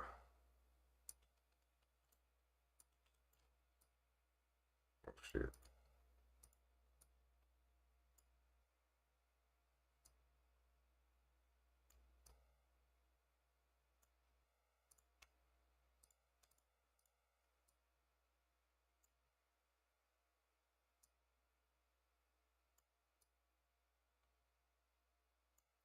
You know what, man? This shit's just gonna have to work for now.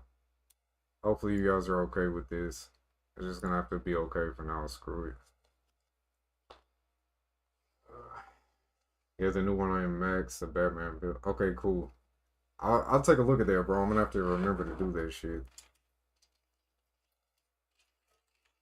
I have no idea who that is off the top of my head. Let's see. Connect these together. Like so.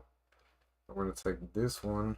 And this is actually going to be the one that attaches to that header.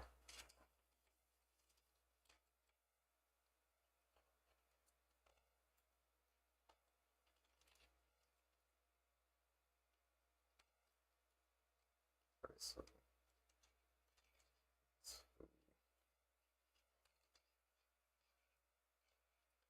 this one is not attached to that one. This one is going to pass through and attach to here. Attached to the RGB header itself.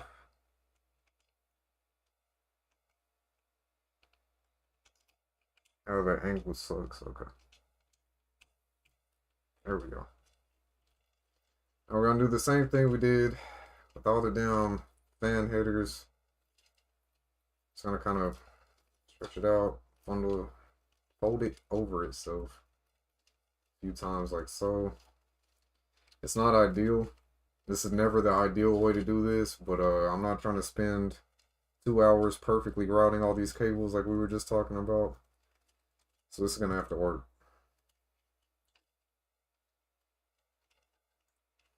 And at least bundling them up like this, it does give a little bit better look, and it is a little bit more organized than just having them floating all over the place, you know.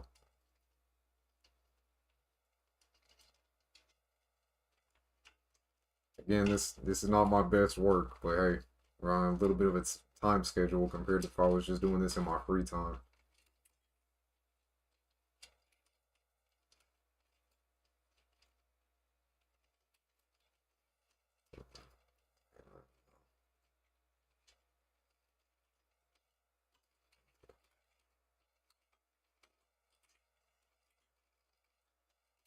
These go back here. So that bundle of cables, freaking mess. Go through there. And like so.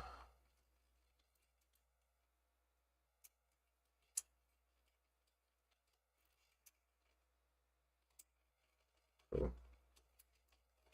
Getting it somewhere, fellas. We are making it somewhere. Are those Thermaltake fans 4-pin? No, these are actually only 3-pin. Surprisingly.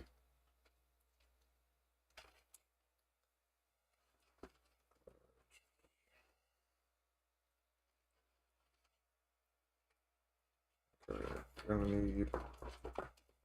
So for our case, what we're doing right now, we don't actually need SATA power connectors or Molex power connectors. So we can go ahead and get these tucked out of the way as well. For those that don't know, SATA power connectors are a real thin little stripe that have like a little hook at one end. That is the SATA power connector. Molex power connectors are these giant 4-pin things. I know the camera quality is trash, but in hand you'd be able to see them a little bit clearer. Actually, that is a Molex connector. And that is also a Molex connector. This is a SATA connector next to it. Hopefully you guys can somewhat see that. I'm sorry. Have to leave, go to sleep. All right, bro. Yeah, nice to meet you in these games. Thank you again for subscribing. Thanks for chilling with us for a little bit, my man. Hopefully, I get to see you again soon, bro. So these bundles of cables can just be tucked out of the way. Give us a little bit more wiggle room to work with. Shove them right up inside of here.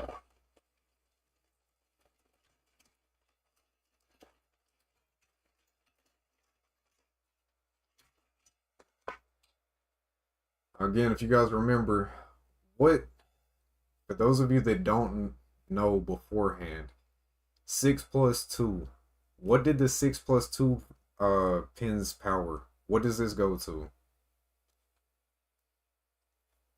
You have the 6 plus 2 and the 4 plus 4. Which ones go where? I need you guys to answer that. Make sure you're paying attention. I know that was a little bit ago. Kind of flat style and Molex has rounded. Yeah, there we go. There we go.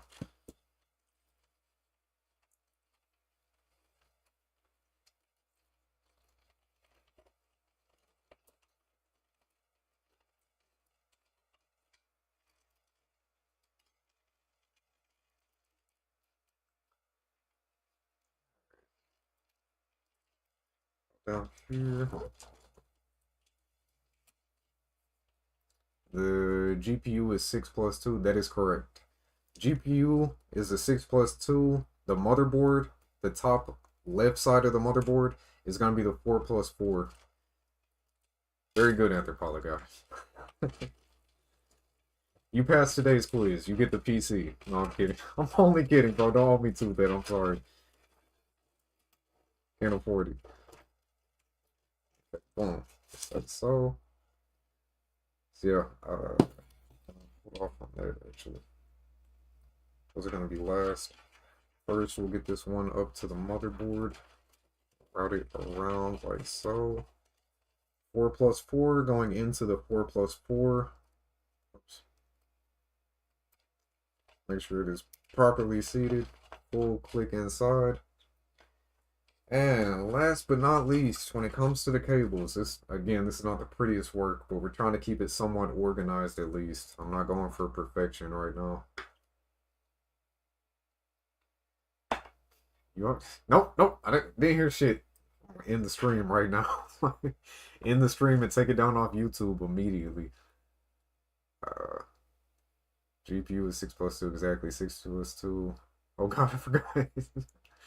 First test off field. Yeah, 6 plus 2 powers a graphics card, 4 plus 4 for the motherboard. 4 plus 4 to the board. I guess that's an easy way to remember it. 6 plus 2 is GPU, 4 plus 4 straight to the board. Hey, you heard that shit here first. I'm copywriting that shit. Trademarking it, all that. Never heard that shit before in my life. You still able to see okay, Patty? Are these camera angles okay for you? Well, really everybody, not just Patty. Kind of just making sure Patty's still with us.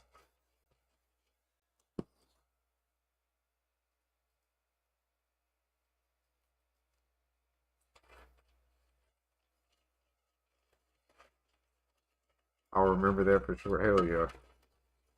See, if nothing else, I was able to give you guys that little golden nugget. If nothing else. Alright. Come on, don't do this. There we go.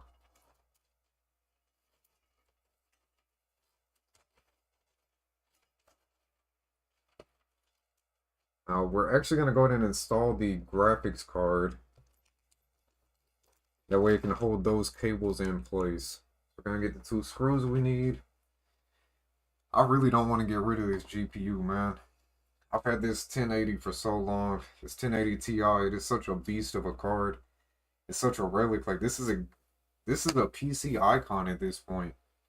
The fact it's actually a high-end one, like the ROG Strix version of this, I don't want to see this thing go. Farewell, my king. Farewell. Sad day. Very sad day indeed. Oh, I haven't done the thing either, have I? Ladies and gentlemen, if you're enjoying what you're watching, please consider hitting that like button, subscribe if you haven't done so already, share the stream, get us some additional exposure. We're trying to get to 1.5K by the middle of next year. I can't believe we hit 1K before the end of October. You guys are amazing. Wrong slot. That's the slot we need.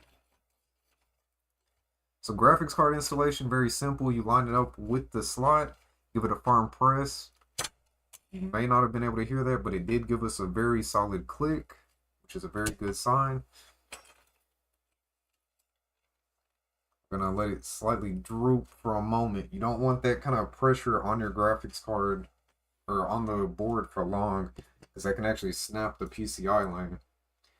So very quickly, we're gonna come back here and screw the GPU into place, making sure to lift up slightly on the card to counteract the sag that it's trying to naturally have. I'm gonna insert the second screw.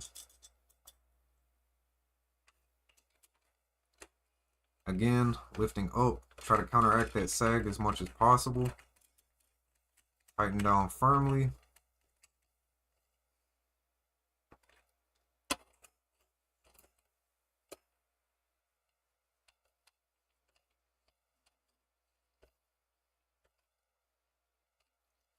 And there we go. Our GPU is installed. Let's just pop these beautiful cable extensions into place. Let's see. Yeah, they're good. I saw you had both cameras in the same spot. I figured it would have been like yeah, you're right. It sounds like some shit I'd say, huh? It sounds like some shit I'd say. That's why I need you guys here, man. Catch me, like, I'm late to the party. You guys keep me on task on time. I need you. Oh, look how beautiful that is, man. Those cable extensions do so much. Like, it's such a little minor detail.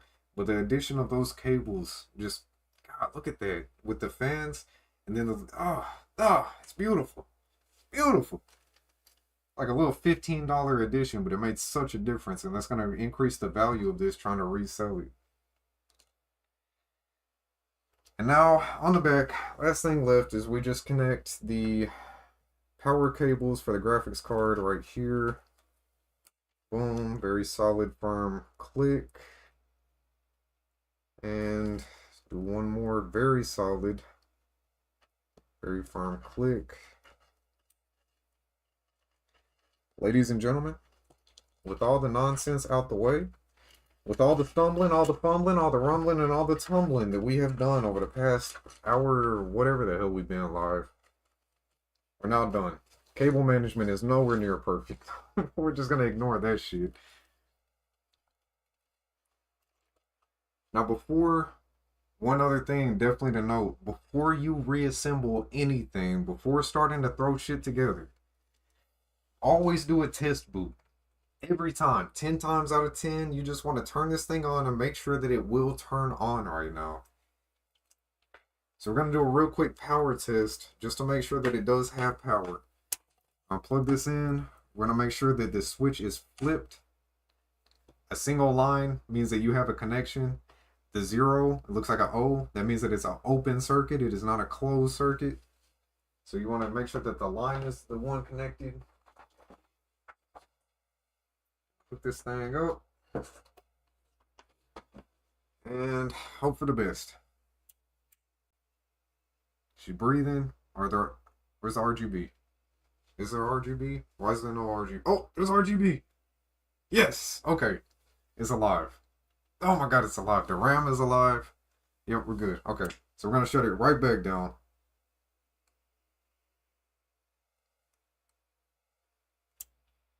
No funky smells, no nonsense, no smoke.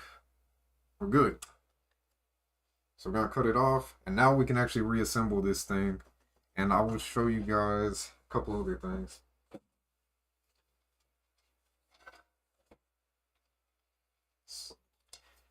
While we're doing this video, I'm not going to put all the panels on, but yeah, you're going to get a lot of reflection. You know what? I'll just leave the panels off for now. You guys are going to get a shitload of reflection if we do that. Should I start saving for a 1K PC? I mean, you don't have to go all the way 1K. Do you have a current build, Mr. Derek Dell? Welcome to the stream, by the way. Nice to meet you. What's your current hardware? Are you looking to get into PC for the first time? Where are you at currently? Let's start with that before we start talking about other budgets and stuff.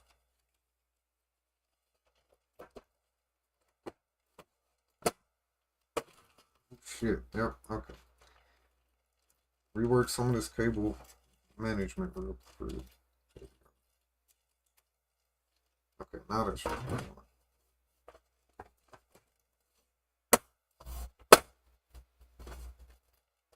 Sweet. Sweet. Okay. Only have an 11-year-old computer. Oh my god. Okay. Well, next subject. What games are you wanting to run? What type of settings are you wanting to run? Because that is also going to dictate what you actually need. You may not have to go full 1K. If you can afford a $1,000 PC, you can have a pretty damn solid system. You could get something. You may be able to squeeze into DDR5 if you go like ultra budget on some parts. If not DDR5, you could get a like relatively high-end DDR4 platform. 4 to the board, 6 to the GPU sheet. There's a PC section in the Discord they can ask questions on. Yeah, for sure, for sure. Anytime you guys ever need anything like that, if you are in our Discord, there is a Discord tab like Anthropology was saying. You can always ask questions on there. I'll try to answer those as quickly and as timely as I can. I'm gonna get my desk cleaned up a little bit, and then we're gonna go on to a couple other things I'm gonna show you guys. So I'm not gonna show you how to actually create one. Another thing that you would definitely want to have if you're looking to build a PC completely from scratch, you're gonna need some type of Windows installation media.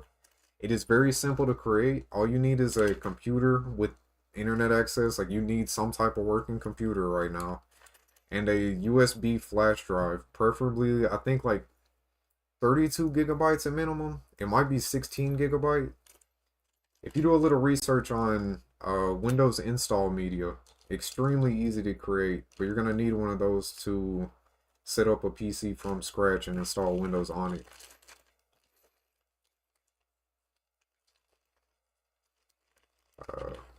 I'm a bit slow on the stream, so sorry for the sense. No, you're good, bro. Don't even worry about it. When I try to get into PCs, I wanted to play games like Minecraft with the highest settings, with shaders, and also use mods. Minecraft. You don't need a $1,000 computer to play Minecraft.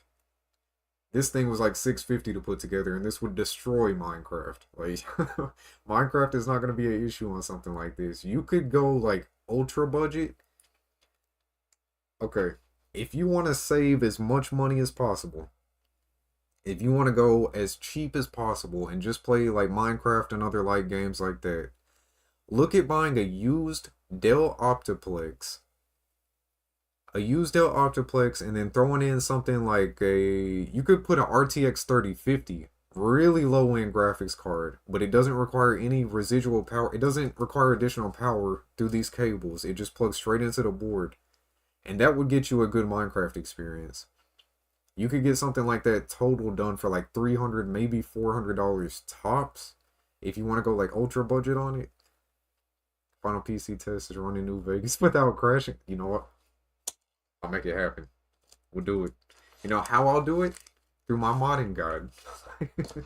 Anybody that needs to know how to mod New Vegas, let me do a little self-plug real quick. I do have relatively exceptional modding guides on my channel. It's helped tens of thousands of people already with Fallout 4, Fallout 3, and Fallout New Vegas. If you'd like to have your game very stable, very capable on modern platforms, please consider giving those a watch. It's helped for tens of thousands of others of people. Why can't it help for you? Why can't it help for you?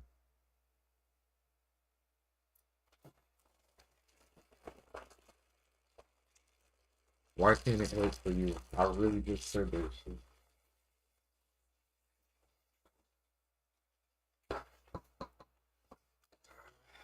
That straightened up some. That straightened up some. That camera is so much higher quality. This one right here, that is such a high quality camera. That thing is trash. Yeah, that one. Ugh. And then my usual stream cam, like, oh god, what am I doing? What am I doing with my life? That's what I need to change that thing to. Instead of Kingdom Come Deliverance 2 font, we need a new webcam font. That's the one.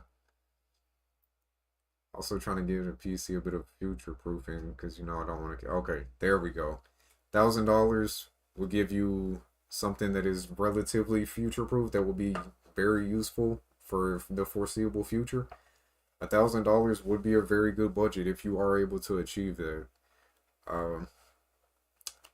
I don't know if the link in the comment or in the description is active. I'm gonna drop a fresh link to our Discord. Tactic Surge, you know.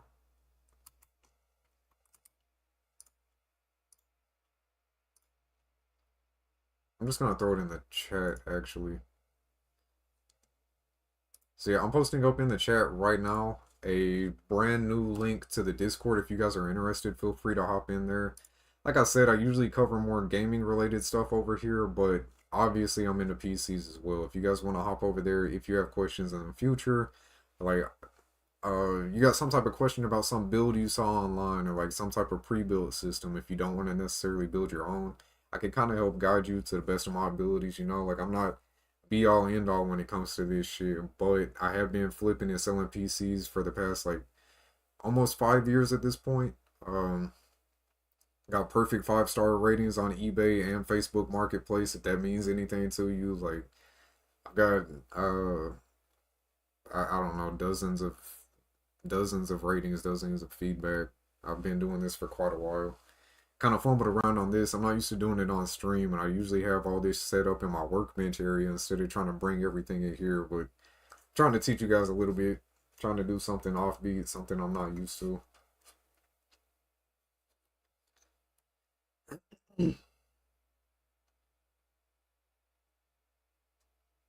Alright, get all that out the way. He had a good video on performance, something charging. Something charging. He had a good video on performance, something charging. Are you talking about the live stream when we did the undervolting? Is that what you were talking about, Anthropoly guy? I'm not entirely sure I know what you're talking about.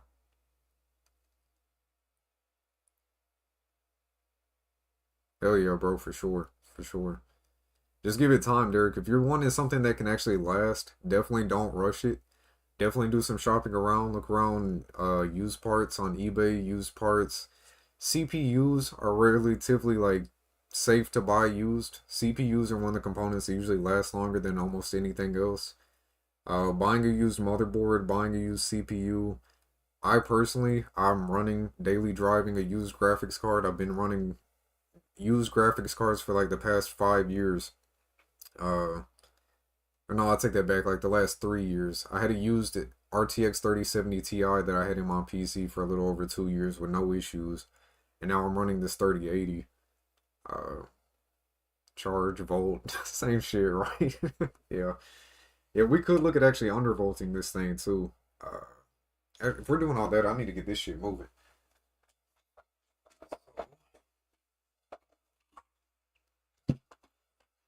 Probably gonna set this up something like that, maybe. Oh, actually, yeah, that's not too bad. We'll see. Got a little bit of a glare, but hopefully when I turn this thing on, you'll be able to see more clearly, and I'll still be able to see at that type of angle. So of course we did all this work to install the graphics card. Make sure when you plug in your HDMI display, whatever cable you're using, plug it into the graphics card.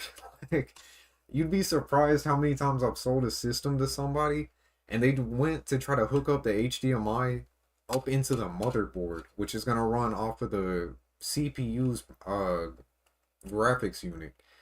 A lot of AMD cards don't have any type of graphics. A lot of, well, even Intel cards don't necessarily always have any type of graphics. Just short story, plug that shit into the graphics card.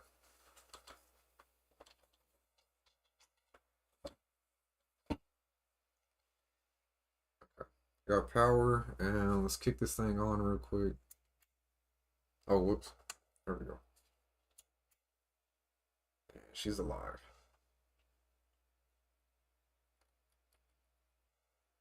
It is a pretty good looking system too. It's not bad.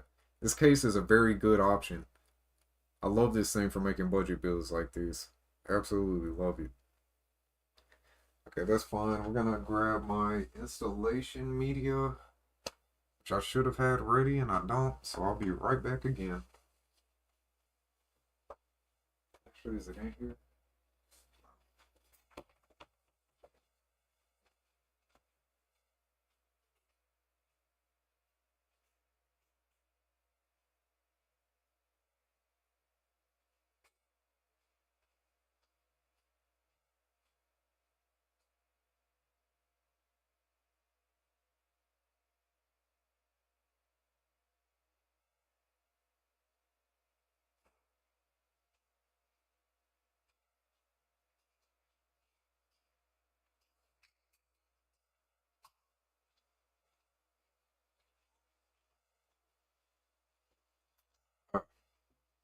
Electricity, all this thing. Right.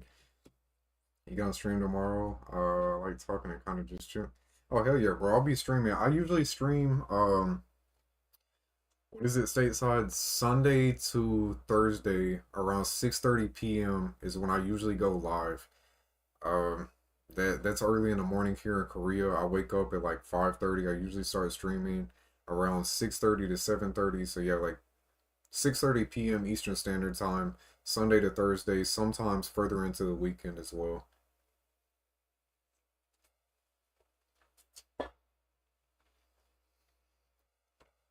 And I'm actually probably gonna change these cameras out because that thing is trash. Let's see. Can I get you over here? Oh God. Okay, hold on. Hold on.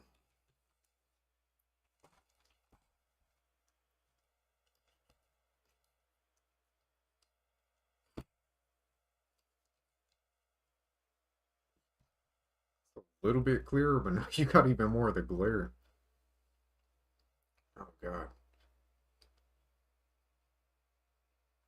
By the way, I'm Western, so it's three. Okay, got you, got you. Yeah, I'll stream for several hours. Tomorrow we're probably gonna be playing Fallout Frost. Like I said, I usually do game streaming and stuff like that, but you're more than welcome to come chill, bro. We also do podcast. Oh, tomorrow morning. We'll be doing a rockcast tomorrow morning. I'll be going live with that. With 6:30. We'll go live around 6:30 my time.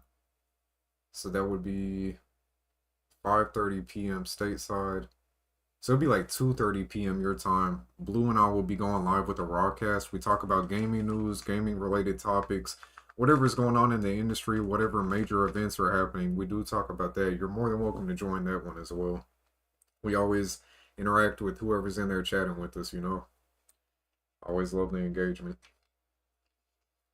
Almost forgot we were doing that tomorrow. Can't watch shorter stuff because my mom got you. Damn, I'm sorry to hear that. Sorry about that. I mean, we do other stuff. It's not always shooters. I do have a decent variety over here. We're trying to mix it up here frequently, or recently. We're trying to mix this stuff up.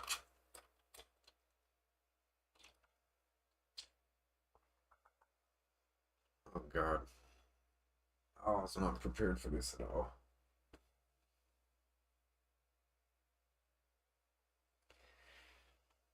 Oh, oh, oh, oh, oh.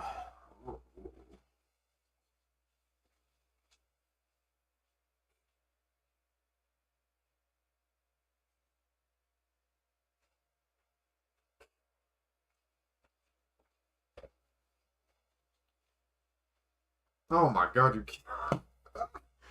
Come on.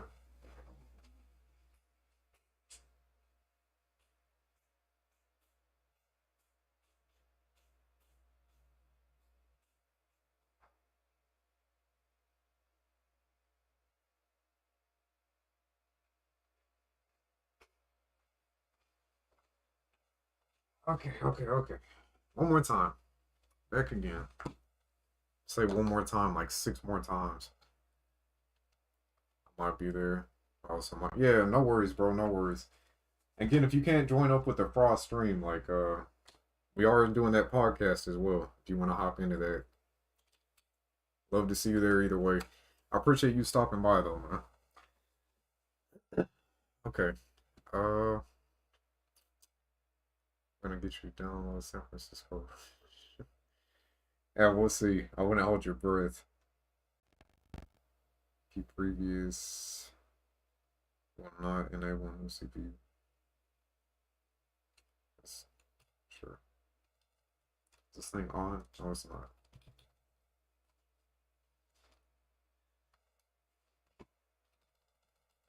So we're gonna try to hop into the BIOS by spamming the delete button on boot up.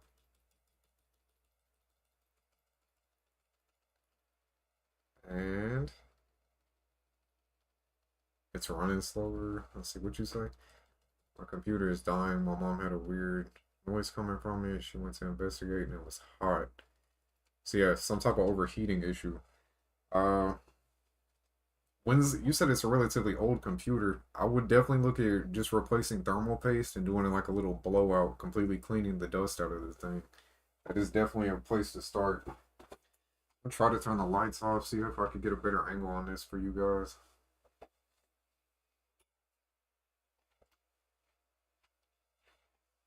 Either way, that kind of sucks.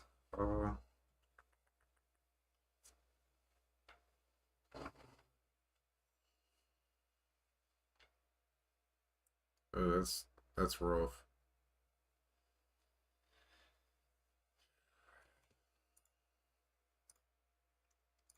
I was gonna say screw that camera. I'm just gonna blow this one up.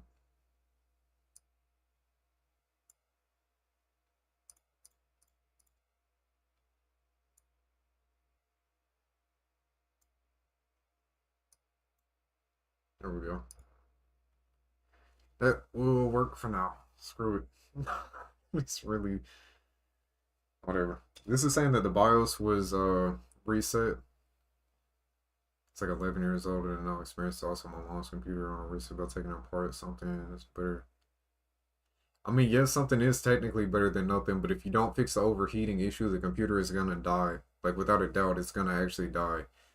Uh, do some research on how to replace thermal paste or like just general PC cleaning. Um, I mean, you could kind of use this stream as reference. I know you got in here a little bit late, but there's some information that may be useful in that situation. Let's see. So one of the first things you always want to do when you set up a new system, and you guys could definitely look at this yourself, those of you that already do have some type of computer, it's worth giving a look if nothing else. Head into your BIOS. What is it going to be under on this? It's probably MIT. It's going to be slightly different in every BIOS. Frequent settings. Advanced CPU settings. Oh, not there. You're looking oh, right here. You're looking for XMP. You want to set XMP, usually just set it to profile 1. So what that's going to do, that's going to actually set your RAM timings and everything to what they're rated at. This is a 3200 megahertz set of RAM. 16 gigabytes, 3200 megahertz. By default, most RAM runs at 2666. So if you don't come into the BIOS, set XMP or whatever the one is called with the Intel, you're going to be running at a slower frequency than what your RAM is actually capable of, and you're basically wasting money and performance at that point. So just real quick, it's just come in here, set one thing, and then you could be done. Another thing that you can try to look at, this is a little bit more knowledge intensive. I don't even know where it's at in this. Not that one. Not that. Not that. Where's it at? System. Peripherals. Let's see the USB configuration. Where's it at? Whatever, we'll have to come look at that later. see USB mass storage driver support. Okay. Yeah, I do not like this Gigabyte BIOS. I'm not a fan of Gigabyte. Another thing that you want to switch, whenever you install your Windows Media installer, you're gonna make sure that that is boot option number 1, and in my case, that currently is. So we're just gonna hit F10 to save the adjustments, hit enter to restart the PC. We're getting a lot of comments over there. A lot of people talking about that Stalker video right now.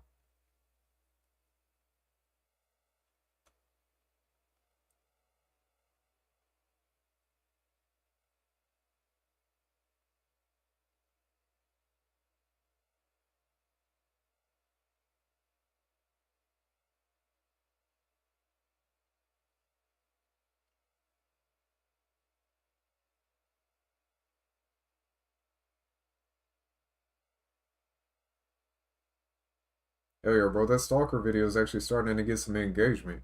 It wasn't last night, but it's going okay now. It's 11 years old and no experience on a computer. I'm not recently taking it apart. I mean, yeah, but I'm in laptop, so it's a bit scary because it's only. Oh, you're talking okay, 11-year-old laptop. Yeah, you can change the thermal paste in that too. With the computer getting hot, a laptop is a little bit more daunting because there's not as many straightforward tutorials. Really, all you're doing though is taking off the screws to take off the bottom part of the laptop and then removing the heatsink, and then you're just gonna clear off and replace thermal paste. It's not too hard, but I mean, I know as someone doing that for the first time, it probably is daunting. Man, that sucks. Okay, we're just gonna go through basic Windows setup. Install now. Hopefully this thing doesn't take too long to install. We're running on Gen 4 NVMe, so it shouldn't. I'm gonna go with don't have a product key for now. Go Pro.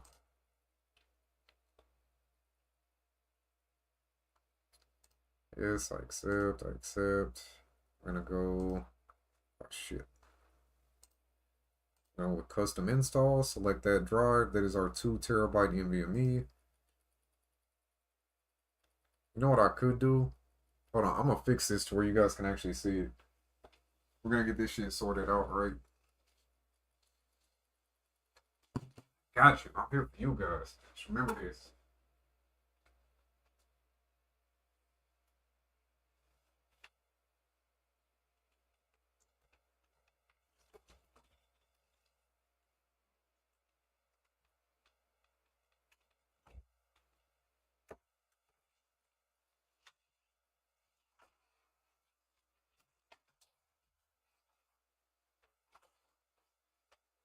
Here we go.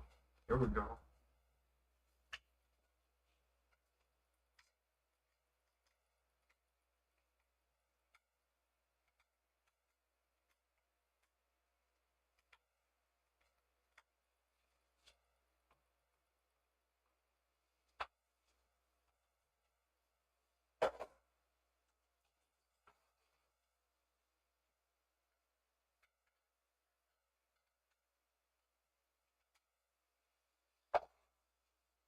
Oh, this is gonna be a huge cable mess. Oh my god, my game room is getting so jacked up right now, right? I'm gonna do it for you. Don't forget it. Oh, you bastards. We're gonna have this set up right for real though. What is that? That is in. So hopefully this doesn't cause any issues. Let's go in right there. And then put out right here. Okay, all good, all good. Got video here. Now we are gonna go into the settings. What's this under?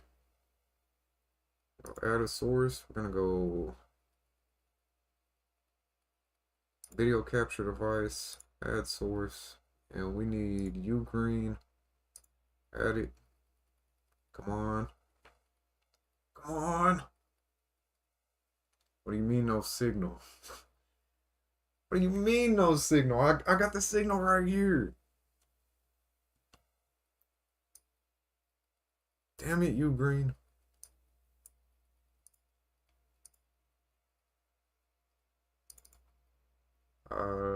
Custom 1080. Hold on. Let's switch back off of it. Switch back to it. Please. Please. Yes. Oh my god, it worked. Oh, I got it. You said watermarks? Uh, oh my god. Oh my god, look at me. The hell? That's wild. Uh, Watermarks are like the Windows activation watermark. I'm assuming that's what you're talking about. If you don't activate Windows, if you don't pay for a Windows license, it'll have the little watermark on screen that it's like a PNG that won't go away. It will say activate Windows and it will just be stuck on your screen. You can get rid of it, but it's only temporary fixes. You have to actually pay for the license if you want to use it properly.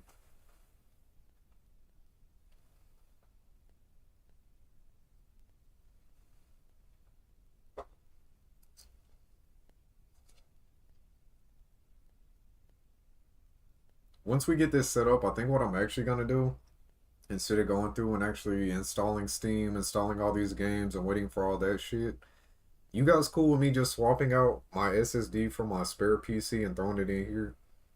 I throw my server SSD inside of here and then we could just see what this system is actually capable of.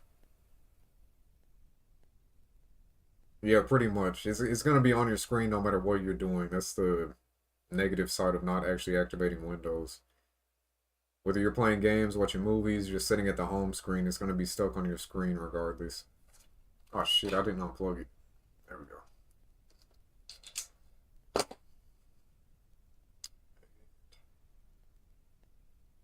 Sweet.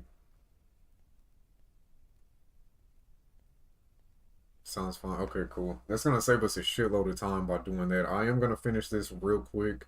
We're just going to run through the rest of this setup process. And then we can swap that SSD over. Oh, that'll give me a chance to show you guys something else too. So yeah, that's perfect. Some additional tips. I'm gonna skip that. Don't have internet. Not worried about all that right now. Continue with limited setup. Admin. I do not want you tracking any more of my shit than you already do. You're tracking all my information, selling all my data, and I don't want any part of it. No, I don't want to do any of this extra shit. Just let me into Windows.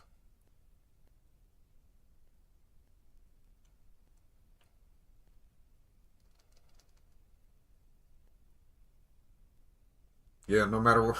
Yeah, exactly. Exactly, Derek.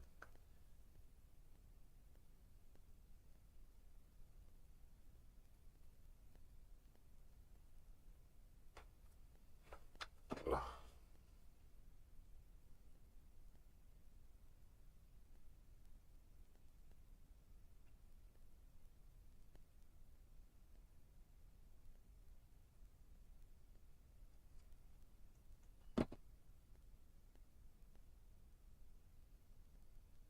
All right, come on now.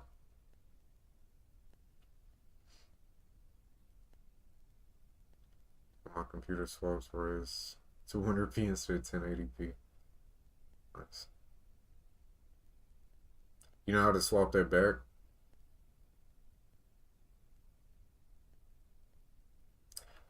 That is another thing. Wait till we get in here. Another thing to make sure, hopefully you guys are already aware of this. If not, definitely do this. Maybe later. Maybe later.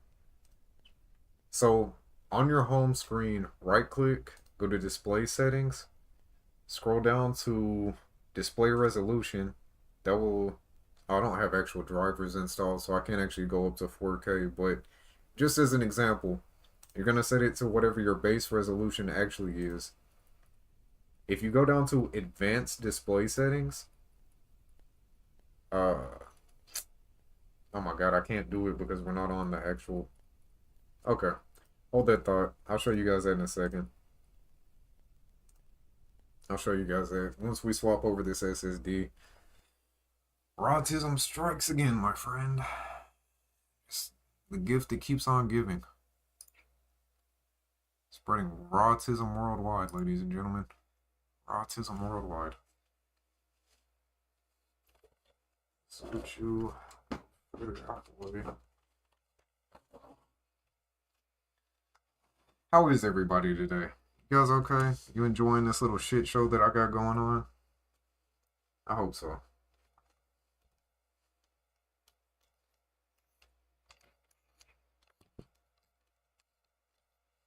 Actually, I'll grab this server PC. Hey, number one. What up, number one? How you doing, man?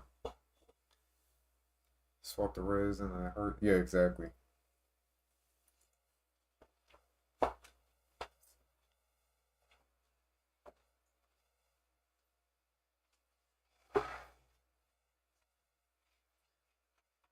He was number one. Nothing but mature content over here.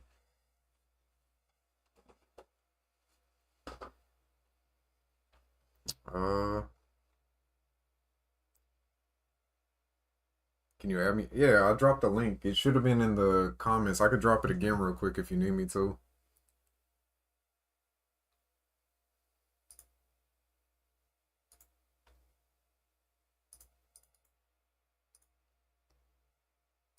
There you go. There's another link to our Discord. Oh, I'm actually about to swap out my SSD from my server PC. I'm gonna throw it into the computer that we just finished building a couple minutes ago. So this is the computer that we actually just finished working on. Got everything set up. I did a fresh install of Windows, but we don't want to wait on, all the install times. So I'm just gonna pull my SSD out of my server PC, and then we're gonna throw it in that one. Just to kind of speed up the process with testing games, testing performance and stuff. Got in here a little late, number one, but nice to have you here.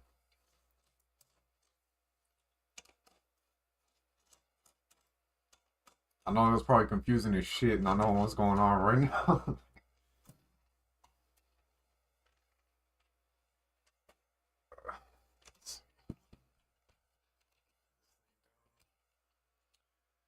And yep, that is a tight squeeze, but we gonna get it. I hope I don't have to take any more of this thing apart. I love doing small form factor ITX builds, but it does get to be a pain at times. Whenever you gotta try to do something like this, like get way down in here to get this SSD out, it can be a bit of a nuisance.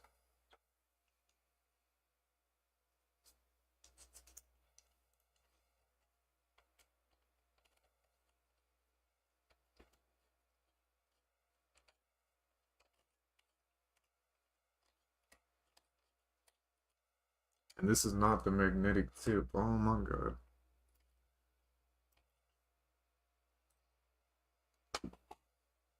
Awesome. Awesome sauce.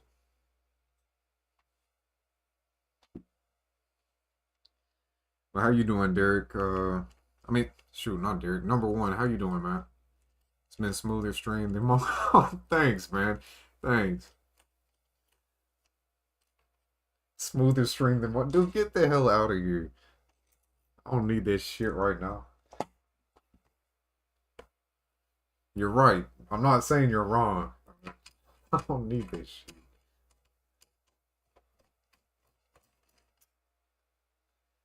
Get that out.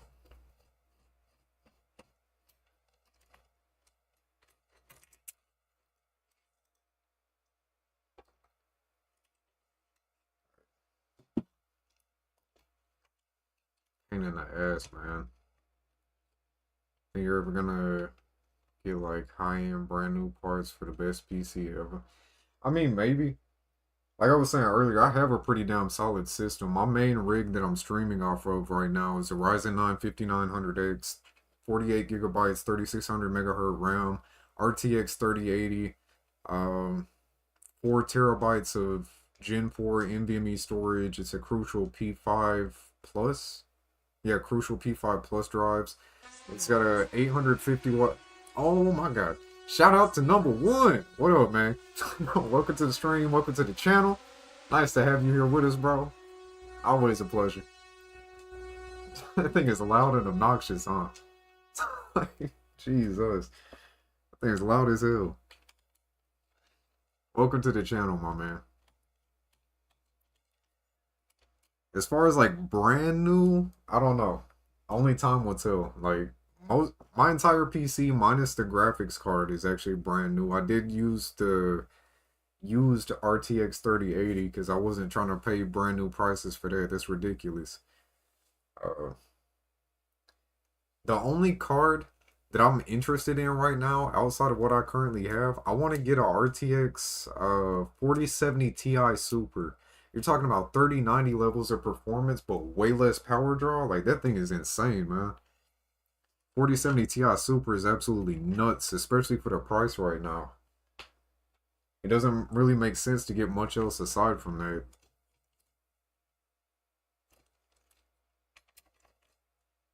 I mean, a 4090, yeah, that's top of the line, crazy, but do you really need a 4090? You know what I'm saying? Like, you really need a $2,000 graphics card? You know what, bro, I find it hilarious. 2 years ago, all these jackasses that were buying and selling these 3080s, like a 3080 was going for well over $1,000. And I just waited it out. I have my 3070 Ti that I got for $100. Been using that, no issues. I got that 3080 for like 350, 360, something like that. Just sitting back laughing. The dude that I bought it from probably paid almost $2,000 for it and sold it to me for less than $400. It's crazy. I was sold it on my dad's account. Oh no, I'm waiting to see what happens with the 50s. Yeah, the 50 series is looking like it could be a really good lineup as well. I'm excited to see what happens with those, but it's getting to the point to where Nvidia is like the computer Apple, you know, like everyone's just hyped up for the latest and greatest brand new shit. It's like trying to be on the bandwagon. I'm not worried about having the latest and greatest necessarily. I mean, I would love to have a 4090. I would love to have a brand new 5090 when those drop, but it's just I have a family. We're looking to buy a house when we get back to the States, you know? Like, I have other priorities right now, and I'm not making big YouTuber money. That's not a thing right now. Maybe one day. I'm gonna change that shit. Instead of Kingdom Come Deliverance 2 fund, we're gonna have a 4090 fund. And then when the 50 series drop, we'll change it to a 50 series fund. 5090. Here, I guess I could bring you guys over and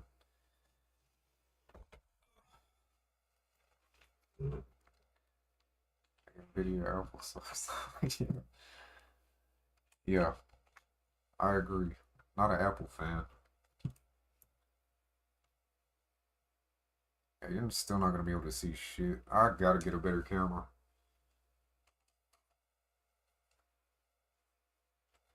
The computer is powered off, by the way. Make sure your computer is completely powered off, including the switch at the back of the power supply. If you're going to change RAM, change drives, do anything with the hardware, make sure the computer is fully turned off. And if you want to go the extra mile, hold the power button for like 10 seconds just to get rid of any potential residual power left in the capacitors throughout the board and stuff like that.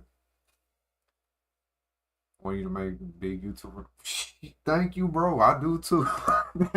Hey, shit, that makes both of us, man. That's both of us. What the hell? LTT money is insane.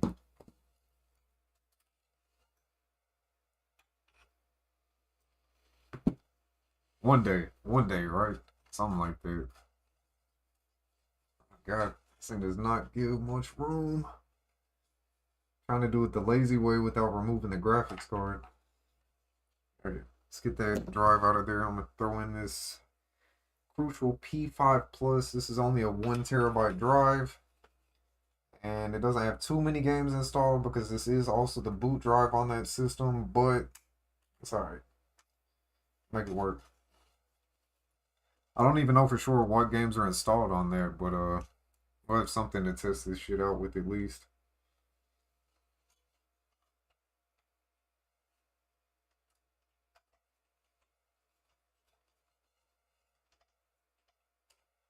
especially their MacBooks. Yeah, that's one of my biggest gripes with Apple is like upgradability and uh, the whole user experience with it. Granted, they have a good enclosed ecosystem. Apple products work well with other Apple products, but when you start talking about like their computers or just you can't even add a SSD like a or not a SSD but a SD card on Apple's. You know, I mean, granted, Samsung is phasing that shit out now too on their phones, which I think is bullshit. But if you go back to the computer aspect of everything, do I have the browser Discord? I don't have the in-browser Discord. I don't. What do you mean you don't have the in-browser Discord? You downloaded it. I don't use it in browser either. I'm not sure exactly what you mean by that, bro. You can't upgrade components on Apple computers, though. That was the main thing. And then if you do run into an issue, one of your components fails, you have to get like very specific replacement parts. Okay, we got that thing hooked back up. Let's turn this PC back on. Let me get you guys switched back over to the proper camera. Yeah, I use the Discord app. I don't use the in-browser one either. That's what I was saying. I'm not entirely sure what you meant by that, Derek. Not sure why you were saying that. The link should work for the app. Yeah. It's in my desktop, but I'll need to make an account for my browser. That link should work for the app if you have it installed. If it's trying to pull up the browser, it may do that temporarily, but it should then switch over to, shit was loud? What the hell?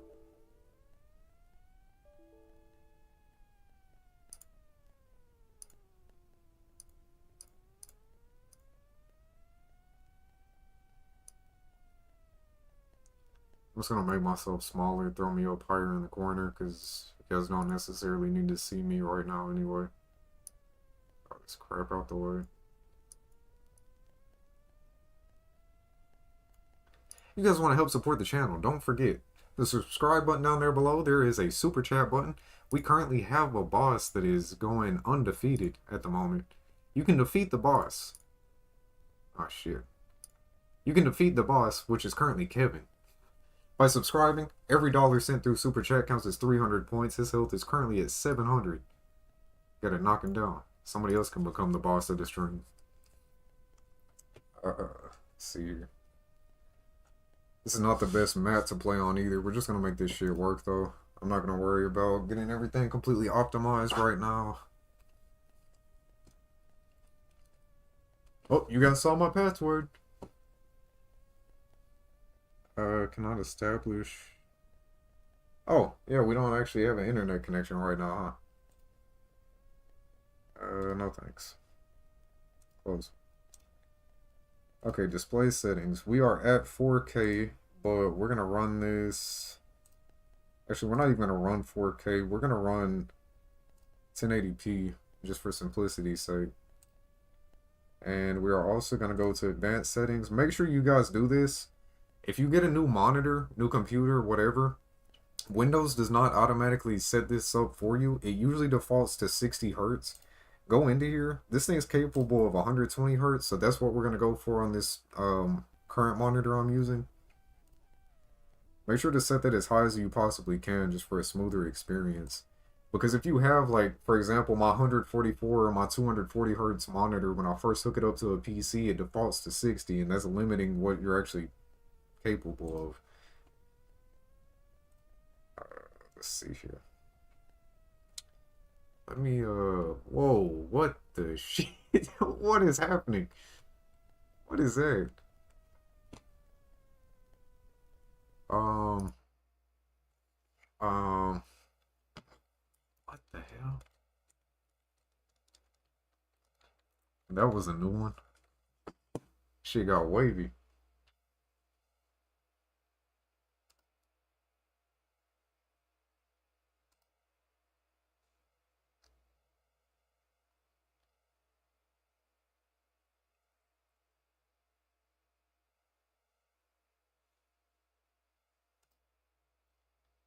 Okay, do we need to just hardline in? What the hell? This motherboard has Wi-Fi. It usually links redirect. Yeah, that's what I was trying to say. Usually redirects. Off topic, but Rockstar. Here we go. Rockstar went in and fixed the G. Yeah, bro. I was watching Mantis' stream yesterday. I was talking to him on his stream about that. Like I was in there for quite a while actually, chatting with him yesterday. So I was saying, man, that's why I'm wearing the New Vegas shirt. He was talking about he's heading out to that today. Everyone else is heading out there to the New Vegas event. I'm so upset that I can't make it out there again, man. Like year one, and then we've missed them all since then. It sucks. It really sucks. Make it back out there eventually. I hope. Why is this thing not giving me options? Why am I not able to connect to the internet? This has Bluetooth.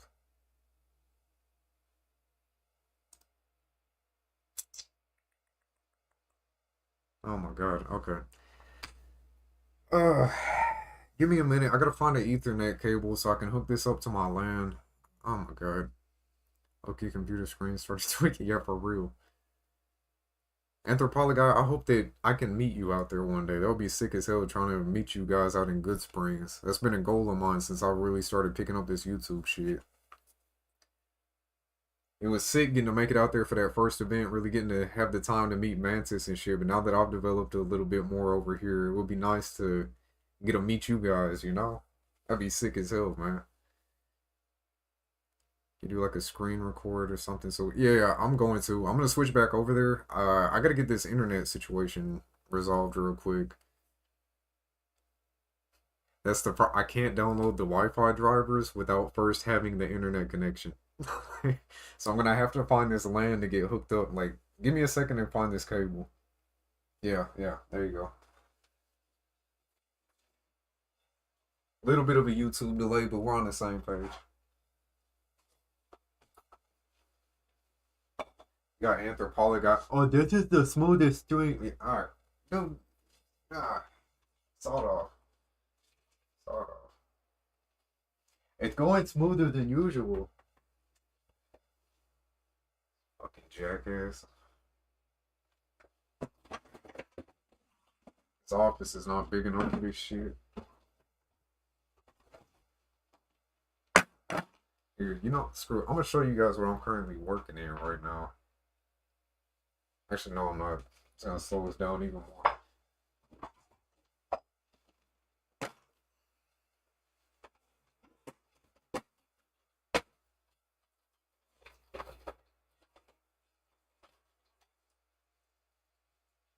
Jackass.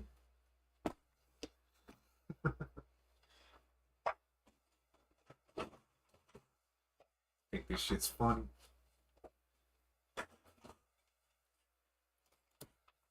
Probably right. I hope this one's long enough. I was not prepped for any of this.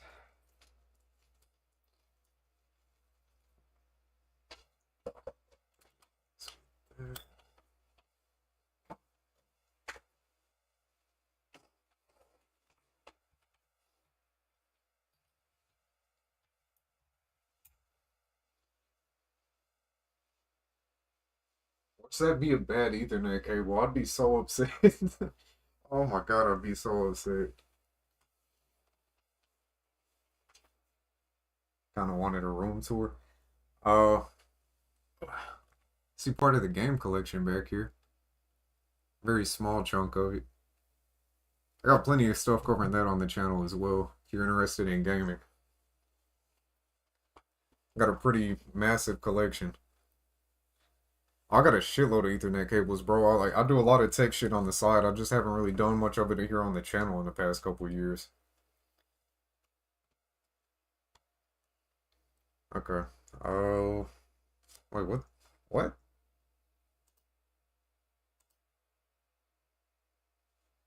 Let's just restart this computer, cause that's not right. Unless I just got a botched motherboard. Like, what the hell is this? Because even hooking up directly to the Ethernet, it wasn't letting me connect to the internet. Dang, what is happening here? This thing is still jacked up? Okay.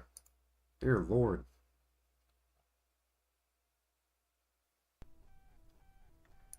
I do. I actually have a modded Wii sitting right over here. Why is it doing that again? Oh, you guys saw my password. Yeah, why can't...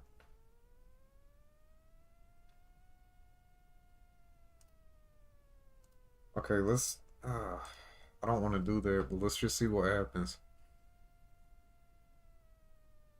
I think I got a bad board. Amazon strikes again, man. What the hell is this? Yeah, because we're not getting any type of connection. Unless that cable is just bad. What the hell is going on? This is the side of PC shit that you don't see a lot of on YouTube, man. Like the actual troubleshooting that you have to go through sometimes. It's hard out my arms. Bro, the first time I ever tried any type of shooter on Wii, I was over at a friend's house and it was Call of Duty. I think it was Call of Duty 3 on the Wii. And he had the settings up so high that every time I like slightly turned, it would like spin me all the way around. I just couldn't get it. Kane's in the building. Bro, you got in here so late. We're already done with the whole PC build. Good to see you in here though, bro. Damn, I was hoping that you'd make it in early. You, Anthropologuy, and a couple others I was hoping would be here from the start. There was a lot of information in here that you could have used like when we were actually building the PC. No, it's definitely an Ethernet cable. It's one. I'm gonna try a different one just to see what the hell happens. I just realized though we're not getting the lights back here, so yeah, it's definitely not working. But again, like this would have some type of Wi-Fi connection. Oh, for real. It's always Anthropologuy's fault. Jeremiah's always blaming Paul, but I know who the real culprit is. I know who the real villain of this story is. Damn it, now I gotta pull all these boxes back out. Get all the way down to the fucking bottom box. Damn you, Anthropologuy.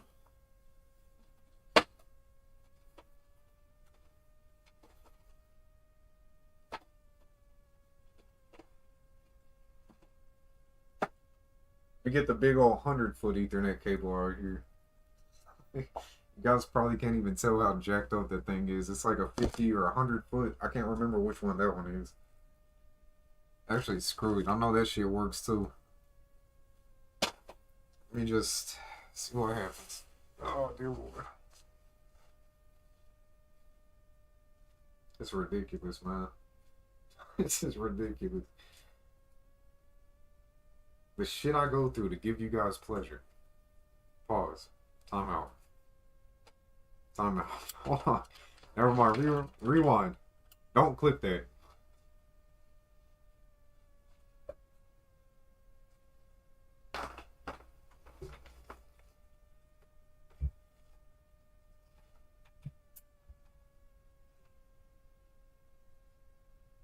Okay. I guess. Yeah, that one. Damn, I guess this one's dead. I don't know what happened to it. I guess this black one's dead now. Alright, whatever. We got internet connection. Hip hip. Alright. Hip hip. Alright. Monkey Man in the building. Oh my god. We got the raw. Never mind, I'm not gonna say. Autism worldwide. Just leave it at that. What up, Monkey Man? Good to see you today, my dude. Always a pleasure. I watched the stream back. Hell yeah, Kings. I definitely recommend it. With the whole PC stuff that we've been talking about. We did this entire build. I definitely recommend you run it back. I'm gonna delete this crap later anyway. Screw it. We're gonna download the absent. Well, no, we're not. No, we're not. Cancel. Just cancel it. We don't need it now.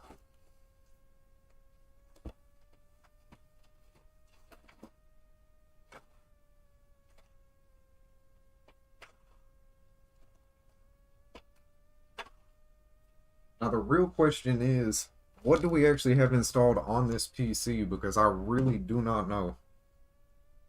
Yeah, I don't care about all that. I'm gonna launch Steam. What up, Next Tech? Welcome into the channel. Welcome in, welcome in. You got here pretty late. We're done with the actual build, but we're about to see what the what the we're gonna see what this thing is actually capable of. Just to show you the computer itself. This is it. This is the beauty. We built a system using AM4 platform. This is a Ryzen 5 5500, 16 gigabytes, 3200 megahertz RAM, a GTX 1080 Ti. A bit of an older GPU at this point, but Nvidia, that is their greatest failure, their greatest mistake. What virus scanner program? I mean, really, I use NordVPN when I'm doing a lot of shit on the internet. Uh, I mean, Windows Defender, like built-in Windows Defender, is usually enough as long as you're not doing any real sketchy shit. Uh,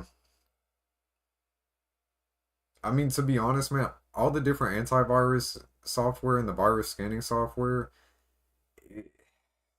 it's kind of limited. Like, there's ways to get past all of those, and stuff sneaks in all the time. You just kind of got to stay away from certain sites in general. Especially just don't click any links that you're not familiar with. Like, that's the biggest thing. Kind of avoid that kind of shit altogether. Do you give away the PCs? Oh no, I sell them, bro. This is the first time I've ever actually streamed anything like this. I've been kind of getting back into tech on the channel. I've been focusing on gaming on the channel and then doing the tech on the side. But I'm trying to bring it back to the channel a little bit. This is the first time I've ever streamed a PC build like this. That's why everything's so chaotic and disorganized right now. That's not as like a joke. Did you ever fix it? Yes. Right now it's actually set to balanced. Why? Are you getting a lot of ads right now? Shit, I hope so. No, not really. Uh, yeah, right now it's set to balanced. You shouldn't be getting spammed with them, hopefully. I just realized we're at 10:45. Damn, thank you guys. We actually hit the goal. We hit 10:45 today. That's sick. You guys are amazing. Let me go ahead and fix that because that thing was all jacked up too.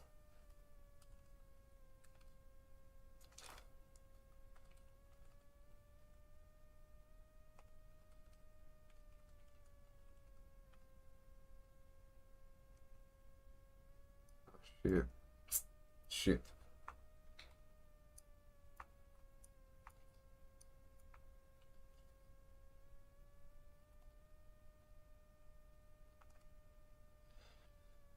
And now the shit show continues.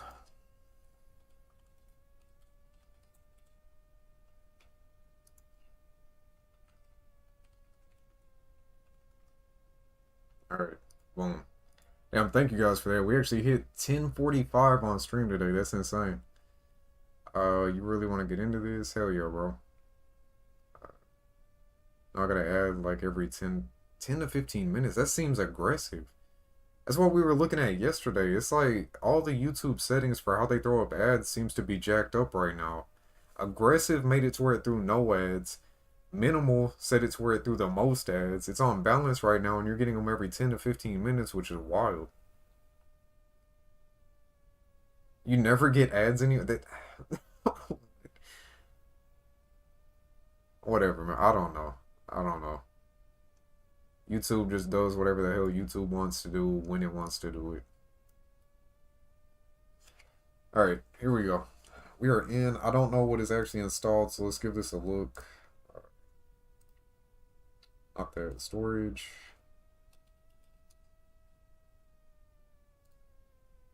Oh, that's all we have? We got Starfield, Counter-Strike, and Squirrel with the gun. Awesome. That's not very much to go off of. I mean, Starfield. That alone is one hell of a test. See what happens with this.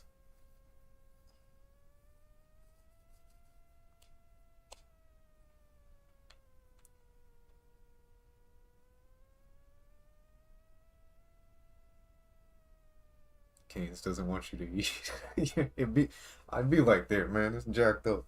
Jacked up. Be your own people. Want to see you downfall. Jacked up, man. Knowing I'm over here starving. Like, look at me. Hungry as hell. Trying to take away my little pocket change. My little half a penny. What is the game doing? Is it going to launch or not? There it is.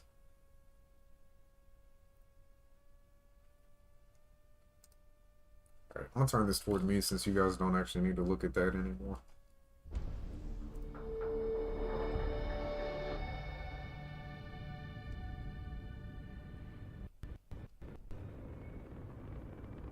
Gotta wait on the shaders to build.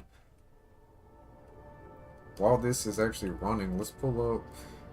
Oh, guess not. Yep, maybe.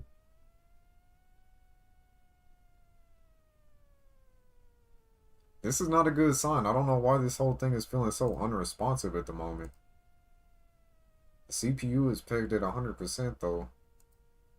And then 16 gigabytes of RAM, like I was talking about in the video, the Stalker video that I put up. If you guys haven't seen that, Stalker 2's requirements are pretty crazy. 16 gigabytes of RAM just really isn't cutting it anymore, man. It's really not enough anymore. Oh, that's another thing I meant to run. We need to run MSI Afterburner so we can get the overlay. And F11.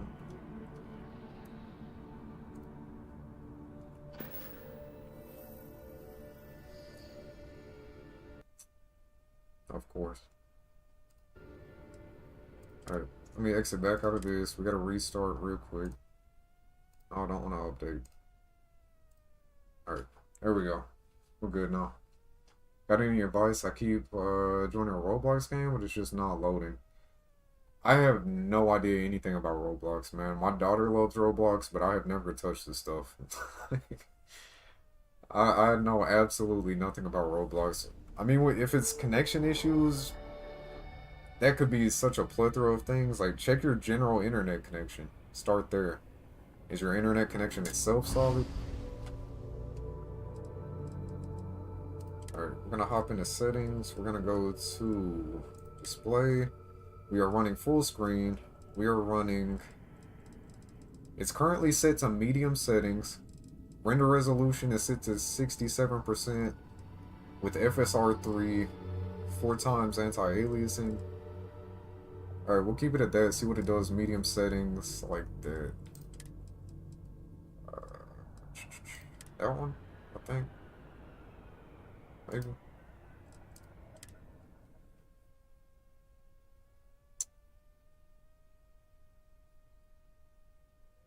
I mean, I'm not going to be shooting anything, I'm just going to be... Oh, Counter-Strike. That's all that we have is this and Counter-Strike. I'm not actually going to be getting into combat right now, though. If that makes it any better.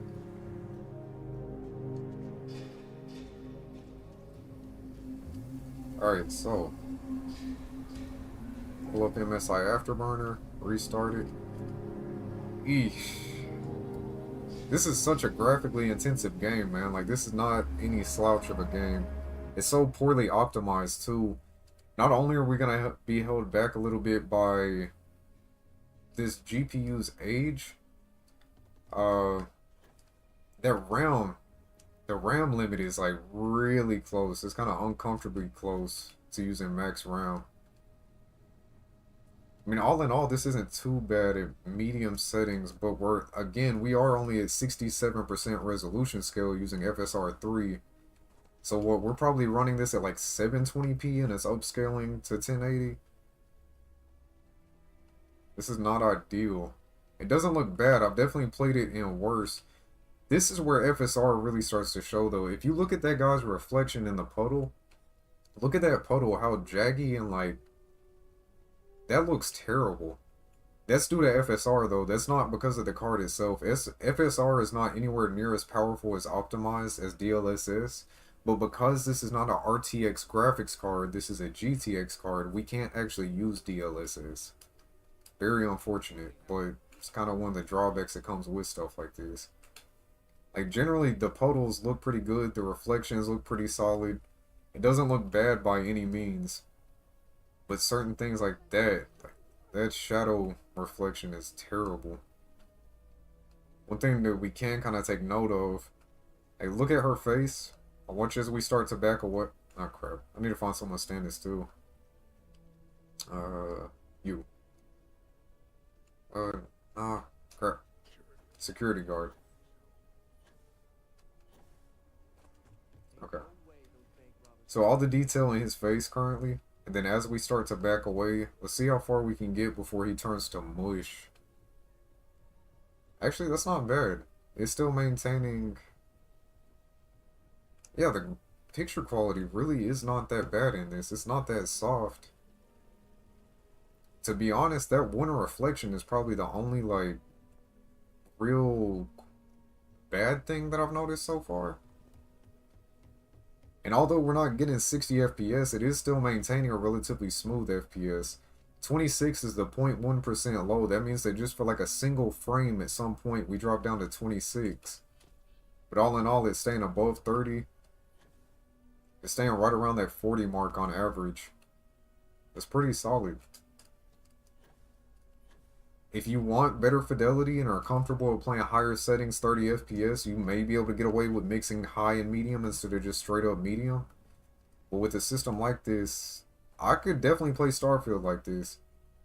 The first time I beat Starfield, no, not the first time, my second playthrough of Starfield, I beat the entire game on my Steam Deck, and that thing looks way worse than what this does. Performs way worse. This actually looks pretty damn good. Hey, what up, Brady? My bad. I wasn't looking at chat like I should have been. Welcome into the stream, man. We are currently on a Ryzen 5 5500 paired with 16 gigabytes, 3200 megahertz RAM, and a GTX 1080 Ti, the Asus ROG Strix variant. Card is definitely getting a little dated. It's not doing a fantastic job, but this is definitely playable in my book. I could 100% play the game from start to finish on this thing.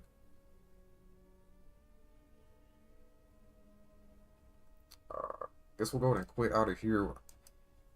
Probably should get some other downloads going right now. Oh wait, that's only Steam. What about, do we have anything from GOG or maybe Epic installed right now? Let's check on those. Yeah, 1080 Ti, bro. Yo.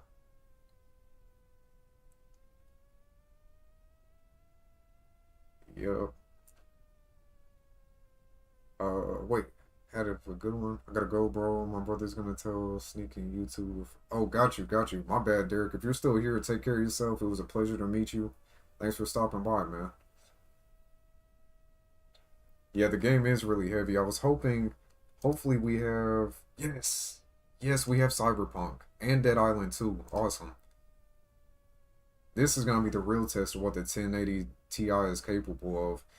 It is still being somewhat restricted. The Ryzen 5 5500 is by no means a high-end CPU. It is definitely more of like a budget option. I mean, pairing this with something like the 5600X would probably make a little bit of a difference. You could get a few more frames out of this graphics card and increasing the RAM. Like, definitely 16 gigabytes isn't really cutting it that much anymore. And if we went up to like 3600 megahertz instead of 3200, probably see a light uplift there as well.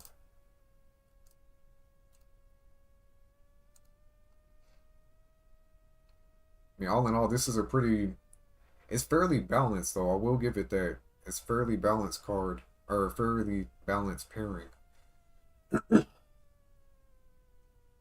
Done a shitload of talking right now. What is GOG? What is GOG? What do you mean, what is GOG? It's good old games, bro.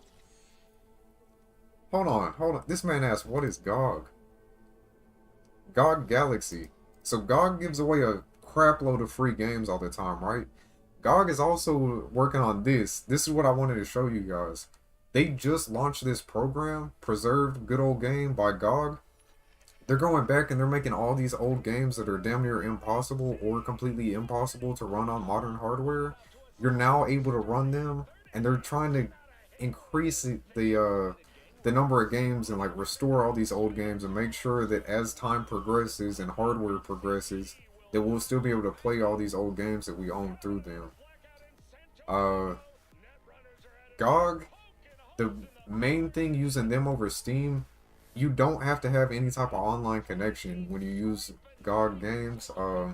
You can use the offline downloader, and when you buy the games from them, it's like you're actually owning them. Instead of like Steam just recently come out and said officially that when you buy games from them, all you're doing is buying a license to play the game. You're not actually owning any of this shit. GOG doesn't roll that way.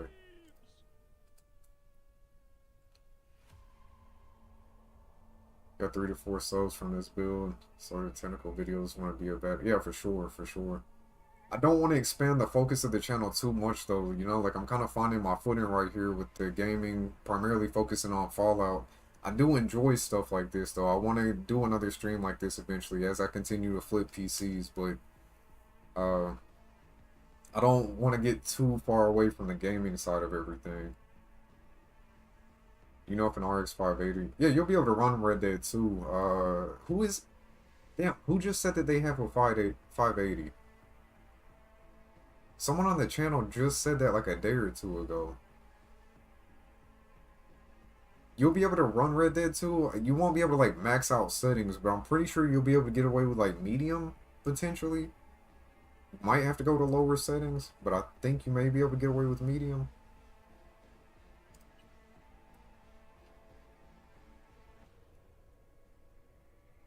I'm gonna get into the game and then we'll adjust the settings from inside the game.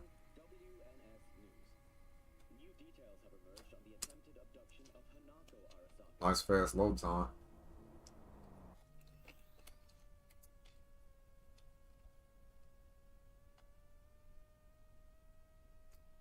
Let's see. So, graphics. So it is using FSR quality, crowd density on medium. Okay, so this is like, oh yeah, this is still using the old preset. Okay. We're gonna go to, let's just restore default and see what it does here. Okay, quick preset. Now it set it to low. The game was running at high and slightly adjusted from there. And now it's like, yeah, low, a little bit of medium thrown in there. Field of view, I'm still cranking that back. Okay, at the low preset, let's just see what the game runs like here. And then we can adjust accordingly. Oh yeah, man, what? We could definitely bump this up. It does not have to be run at low settings, by no means. It's averaging above 80 FPS, like, okay. Let's crank up those settings a little bit.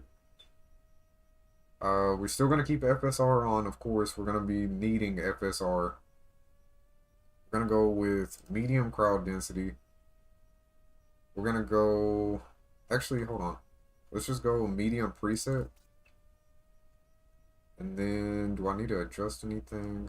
No motion blur. I hate motion blur. Crowd density also on medium. Let's just apply that. So we went from low up to medium, and we are now going to be getting, yeah, we're still right around 80, 70 to 80 FPS. Let's cause a little bit of chaos, just to see what happens.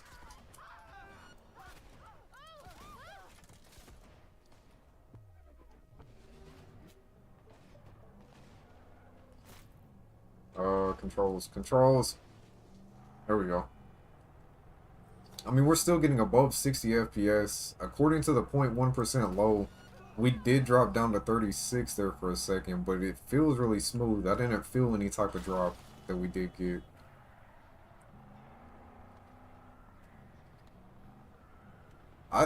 If you want a 60 FPS experience, like staying right around 60 the majority of the time, this is pretty capable. This 1080 Ti is still holding on strong, man. This is crazy. All these years later, and that 1080 still just kicking. Shitty, but something came to me. So what did you come up with? The Mox This thing is wild. bar used to be a joy house. Tiger claws. Let's see. Too many.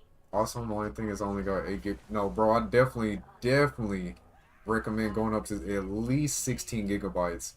Installing an additional stick of RAM is extremely easy, especially if that's all it is. Get a matching stick. Do you know if you currently have 1 or 2 sticks of RAM in your system? Will you help? Does that GOG have... Yeah, they do. They have achievements on there. That's smooth. Only lost 10 frames. Yeah, it's not bad at all. Computer won't overheat. Seeing panic. Yeah. Ugh. Ugh.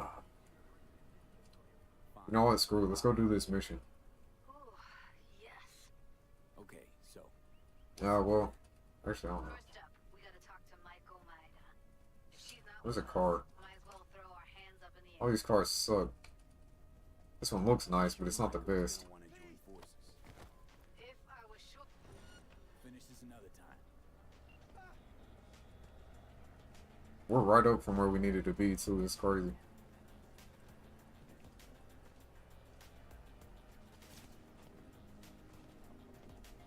So currently, our GPU is a little warm. That's another thing to look at. The temps of this, If I was sure. they're not bad. I am running this open case. If I was to put the side panels on this, Let me rephrase. Is there any chance you'll slap us around and show on the us PC, damn, I can't think. gotta get Putting the side panels on here would decrease the temperatures a bit more and give us a bit better temps because it redirects airflow from those 2 fans that are currently blowing out, doing nothing to help. If I We'd see even better temps, but as is, it's already pretty solid. We're not being bottlenecked whatsoever. Temps are not getting into dangerous conditions. chance you'll slap us around and Again, the pairing of this graphics card and CPU actually makes a lot of sense. I can work with that. Neither one of them are completely pegged at 100% constantly right now, which is a very good thing to see. We still have a little bit of headroom. When we doing this? early morning, clouds will be closed. Hardly a soul lurking at that time. I don't know where I'm going or what I'm doing. I was just driving around bullshitting for a second, honestly. No, scratch that. The balcony above clouds. We'll sneak in. No one needs to know we're there. On the balcony. Got it. Yeah, this thing is running great. We definitely should check out some other games, though. Let's go ahead and back out of Cyberpunk. I'll update later. I said I have Dead Island 2 installed, so we might as well see it. Oh, it's gonna make me... gross. I don't wanna.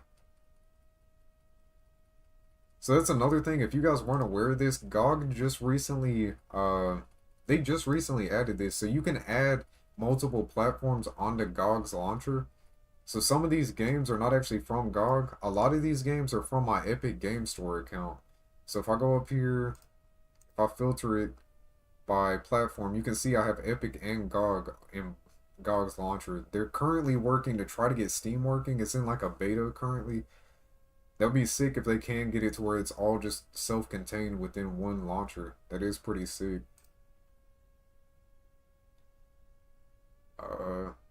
This site is amazing. Are you talking about GOG? Hell yeah, bro. Hell yeah. See, I don't know. I don't really know what else to try to download right now. Let me see how much room we even have. We got a little bit of free space. I want to get something that's not necessarily too heavy. Dying Light 2 would be a good one to try to test.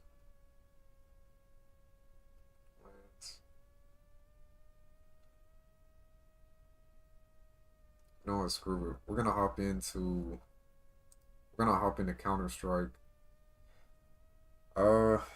Playing on this mouse is gonna be straight garbage though. Like, this is a very, very generic, very basic wireless Dell mouse keyboard combo that runs off a single dongle. It's like a little $10-15 thing I picked up specifically for like spare PC purposes, not to game on. So we're gonna see what happens trying to play Counter-Strike with this shit. I already know what's gonna happen trying to play it, but you guys get to see. Yeah. Welcome in, Brady. Hopefully you're enjoying yourself. Kane, good to see you. Anthropologuy, as always. Derek left us. It was nice to meet him. Hopefully we see his return. Mr. Number One, thank you for also subscribing. Thank you for chilling with us if you're still here. Very much appreciated. Patty, I know I saw you earlier. Gears was in here for a little bit. It's Meat Games. Thank you for the subscription. Thank you for joining us today. Electro Man, I don't know if you're still here. It's a pleasure talking to you. Mr. Weeds. Believe you subscribed as well. Thank you guys. We got a little packed house today. TP Low, I don't know if you're still with us, bro. Regardless, good to see all you guys. Always a pleasure. Hopefully you're enjoying yourselves. This is not like what we usually do over here, if you can't tell by the damn setup. But I'm gonna make a real quick restroom break. We have been live for several hours now. Real quick restroom break. I'll be right back, and we should be able to hop into some Counter-Strike action. You guys bear with me for just a moment.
Thank you guys for that. Thank you for sticking around with me for just a moment.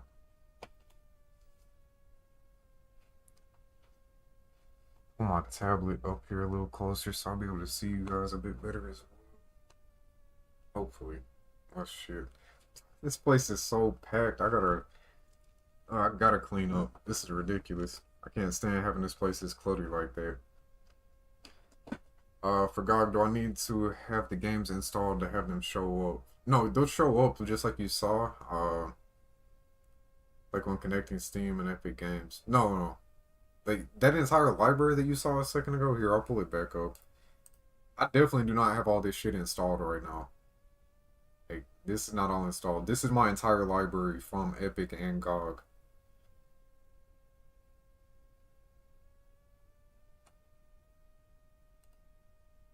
Yeah, that's both of those.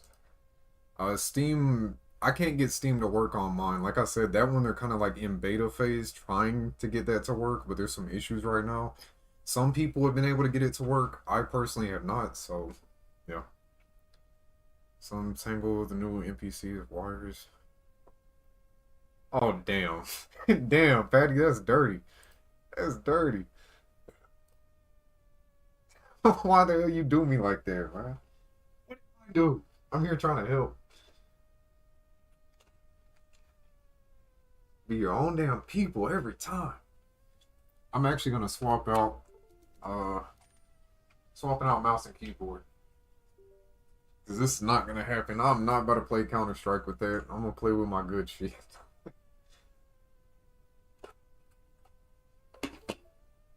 Alright, let's get this little hunk of junk out the way. Let's bring in the good boy.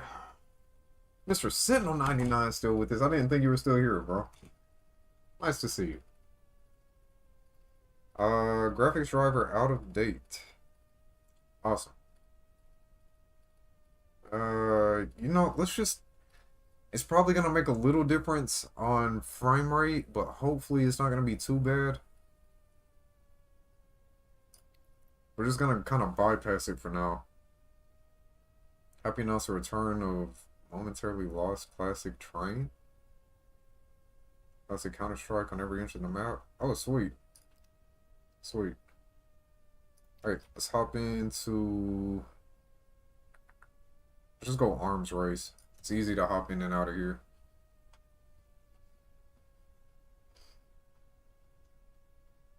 Let's see. Just want to let you know, won't be on for Frost. So it's okay if you want to stream today. I'll be here tomorrow. I'm playing. Yeah, I got you, bro. I got you.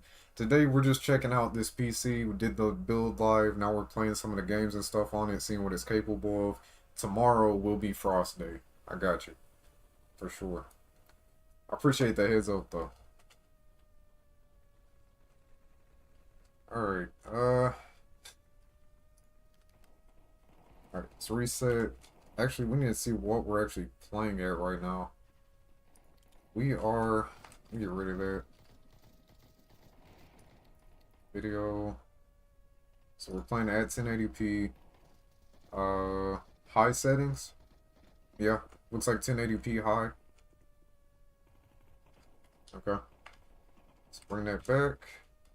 Yeah, this... I already knew this game wasn't going to be any issue, but it is nice to see well over 100 FPS still. Doesn't mean I'm going to be any good.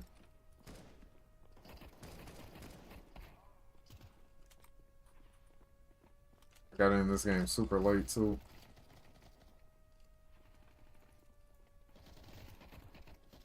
I wish I had my headset on so I could hear shit. Awesome. How did it go with the P? Oh, bro, it went great. That's what we're currently playing on right now.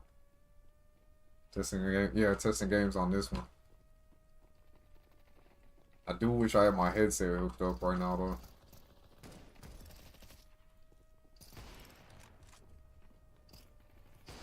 Oh, what?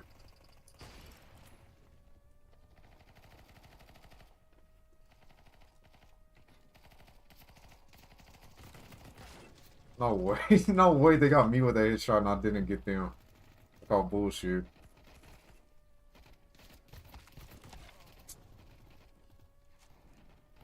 These bots really kick your ass sometimes, man.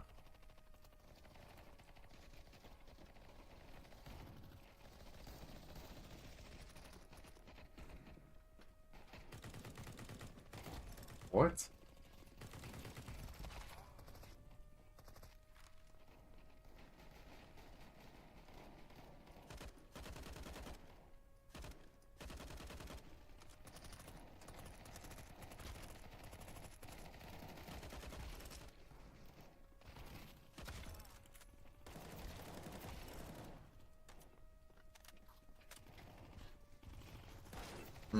Damn. See you tomorrow, text. It's a good thing I came by. Yeah, I got you, man. I'll see you tomorrow. Games. Seems pretty good. Only Starfield gave it some trouble. Yeah, I mean, it was still above 30 FPS. I'd still consider it playable, but it's kind of up to interpretation, what you're comfortable with, you know? I get stuck on.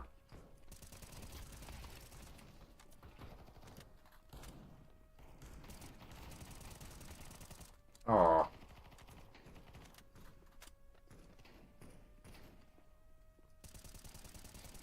I can't control that thing for shit right now.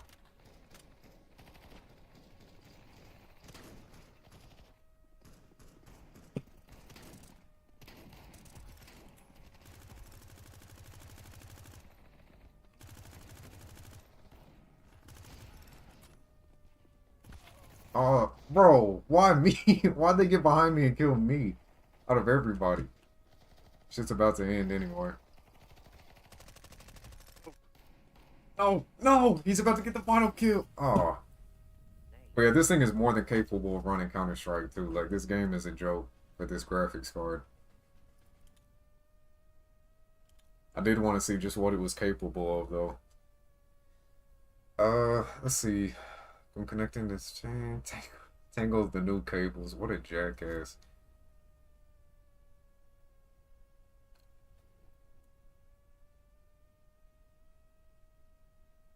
Yeah, that's not working. Yeah. Alright, I'm about to get lost in Counter-Strike if I don't stop now. I'm about to get absolutely lost in this shit. I didn't call it quits. I thought I said quit.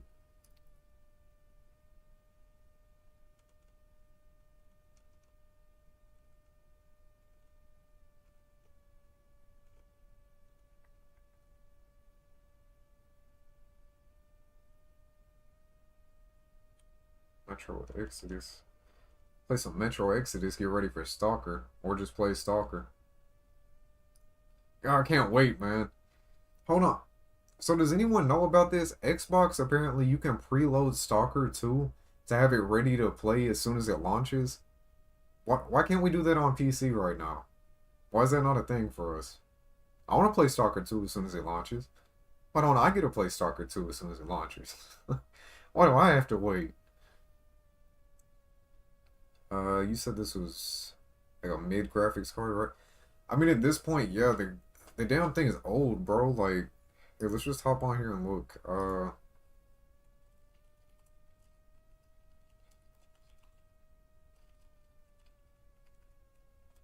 The 1080 Ti released all the way back in 2017. Damn, 2017. That's crazy. The graphics card's getting up there in age. Like, after 5 years, like, hardware starts to not really become irrelevant, but in some cases it does. If you get what I'm saying, like those that want to stay up in the latest and greatest tech, the card is still capable. But when you start comparing this to like a lot of the other 10 series card, like the 1060 is barely holding on right now. The 1060 can barely handle like low 1080p gaming now. The 1070 can handle it a little bit better, but like this 1080 Ti is definitely far exceeding anything that Nvidia's done since. Like this thing has got the longest lifespan out of anything they produced in a long time. That's why a lot of people consider it their greatest mistake. Because they'll never do this shit again. They'll never make a card like that again. Maybe the 4090. You could potentially argue the 4090 is going to be the next 1080. But yeah. For modern gaming, I'd say this is a pretty like mid, kind of lower end graphics card. Especially if you start comparing it against like the 30 series, the 40 series, and now we're about to drop into the 50 series. Like, it's not a high end card anymore, but it's still holding on. Is there anything else that you guys want to see me check out on this graphics card? Is there anything you're wanting to see specifically? Any requests there? Actually, let me just take away Epic Games because I don't feel like installing the Epic launcher. Just go with GOG and Steam.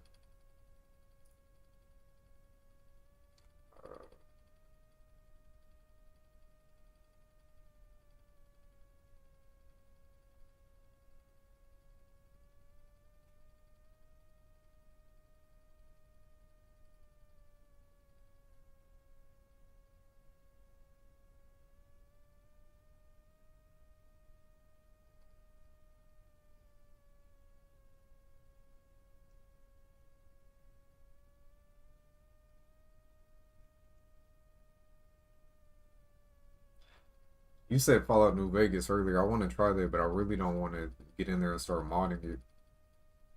I don't feel like setting that up with mods right now.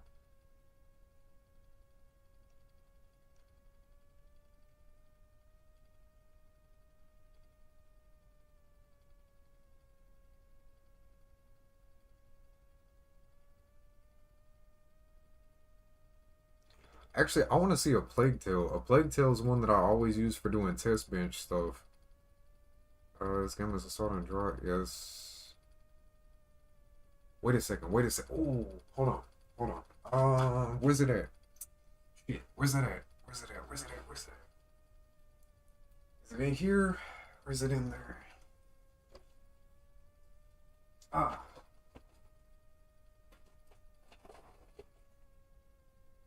Hell yeah. Okay, cool. I think we just unlocked a couple more games, I hope. It's not ideal because they're going to be running over USB, but may have a couple more games to check out real quick.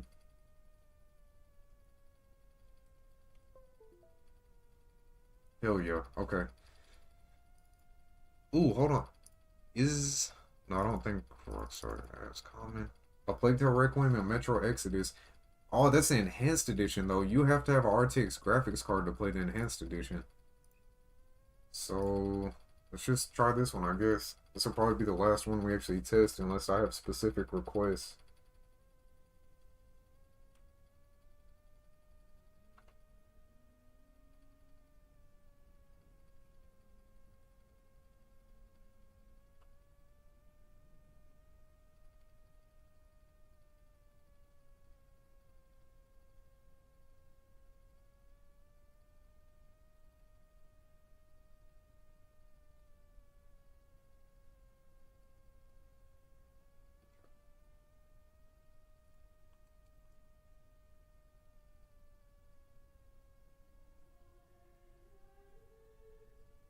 You guys excited for Stalker 2?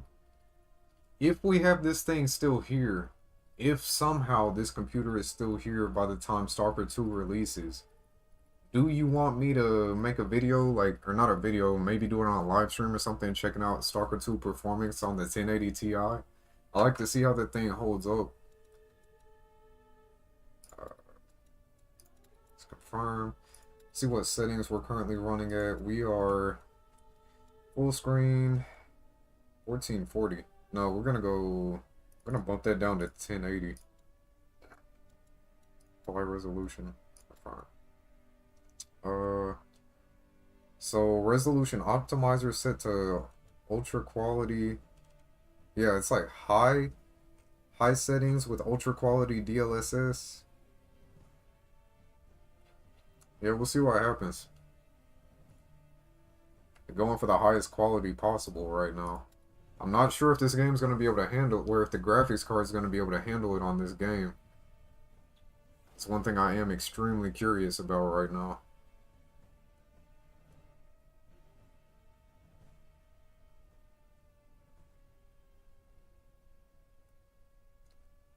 I think I'm going to go ahead and throw these panels on too.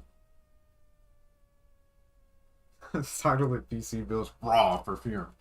Oh, what a... It's perfect. I love it, Patty. Love it. Raw performance. I'm gonna drop these side panels on here. Such a good looking case to be such a budget-oriented option. It looks so good. So good. It's beautiful. This build really turned out nice too. I do like the way everything came together. I think those black and white cable extensions were a good choice. Originally I was thinking about just the plain black cable extensions. I'm glad I didn't do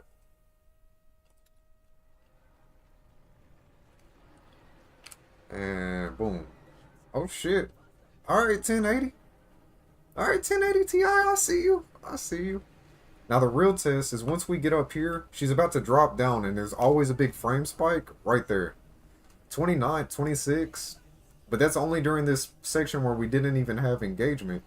I didn't have any control over her when it dropped down to 26. That was technically a cutscene.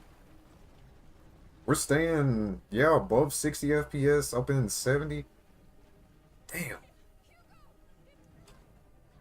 Bro, that is more than capable. That is crazy. I did not expect that kind of performance in ultra quality high settings. Yeah, ultra quality high. Damn. This 1080 is holding on crazy well. So I don't want to get rid of this thing, man. I don't. Look, it's either I hold on to the 3060 Ti or I hold on to the 1080 Ti.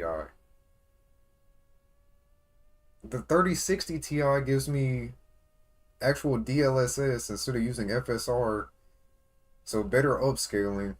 It's a more modern architecture that's going to be supported for several more years, longer than this 1080 Ti is still going to be supported, because NVIDIA could pull support for the 10 series at any moment because the 50 series is about to come out. This has 11 gigabytes of VRAM. 3060 Ti only has 8, but it, oh man. Have a game PC and a streaming PC. Use this card for streaming. I have a second PC, bro. I got that's what I'm saying. The other one that I have, like my server build that SSD just came out of, that is a Ryzen 5 5600X, 32 gigabytes of RAM, and a RTX 3060 Ti. Like that's my second PC right now.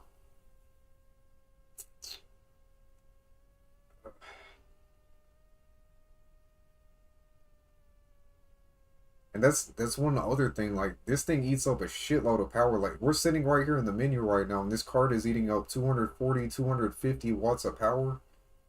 And that is a very power hungry card. Granted, the newer cards, like my 3070 eats up that much, 3080 eats up even more than that. Oh, undervolting. Okay, yeah, let's let's play around with that real quick. So we were averaging like 70-ish FPS. We saw 1% low of 26, eating up about 250 watts of electricity. And also running at 80 degrees Celsius, because this is a thick boy. Like, this graphics card is no joke. When it's at full blast, it is running. What was the total cost again? I want to say... Actually, damn it. It's on my other computer. I'll let you guys know in Discord after this stream. I have to check. I have the Excel sheet, like, totaling out all the parts for this thing. Granted, I had the 1080 Ti from when I was working at the Tech Recycling Center. Technically, I didn't have to pay for that. If you were to buy a 1080 Ti right now, it would be about $200, like 180 to 200, but I would not recommend that. $200, like I was saying earlier, for 220, I got the 3070. 3070 is going to completely outperform this thing, outlive this thing. You're talking about a 7-8-year-old graphics card at this point that could be phased out at any moment. It's capable, but it's going to lose support really anytime NVIDIA feels like it. And the 3070 is going to give you ray tracing, it's going to give you DLSS, all the other performances that come with that. Plus, it's going to eat up a little bit less power. Yeah. Definitely recommend the 3070 over there. I mean, even the 3060 Ti that I picked up for 180, that's still arguably a better deal than the 1080 Ti. I can't recommend you spend $200 on this card. As good as it is, like, it's no joke. It's just, it's losing feature support and it's gonna be phased out, which sucks. Whatever. Anyway, let's hop into MSI Afterburner. Let's go into the curve editor. Let's see, what's this start at? We're gonna go, let's go like here. I'm gonna drag that down like, let's try to drop,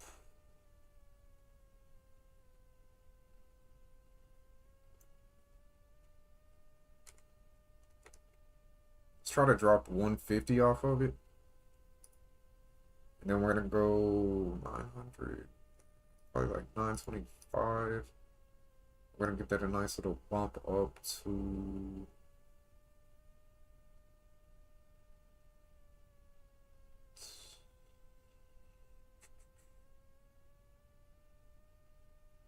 let's just try 1800. Let's see what happens with this. I'm just completely guessing. I'm completely throwing some numbers out here.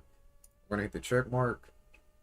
And we're gonna see what happens. I don't know if this is even gonna work. You can see immediately we went down from 250 watts all the way down to 212 watts of power draw. That is already huge. The temperature of the GPU is also dropping. We just dropped from 80 degrees Celsius down to 74 degrees Celsius. Undervolting. So easy to do, and so worth it for the graphics card. Like, that's wild. Alright, do I get out of here? Look at that power draw difference already. Like, that's not huge, but 250 versus 210, 212, like, that's gonna add up over time. We're also gonna, oh shit, I can't just restart section. Let's go back to the main menu, I guess.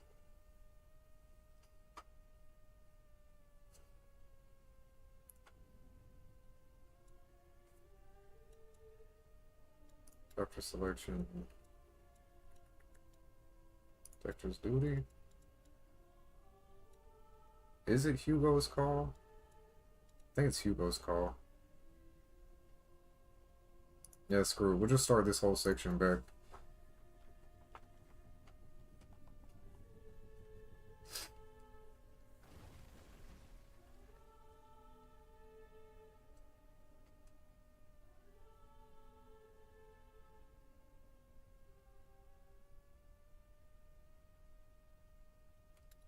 Alright, here we go. And we load in. There we go. Drawing 210 watts of power. We dropped down to 198 there for a second. We dropped under 200. 216 is the highest I've seen the power draw go. We're under 70 degrees Celsius instead of hovering right at 80. And we're still getting crazy good performance. Still getting above. Damn. Okay, let's get back to the section that we were at before I give a final conclusion on this. Let's get back to the same section. 23 FPS, but that happened during a cutscene. That wasn't anything that we actually felt or could control.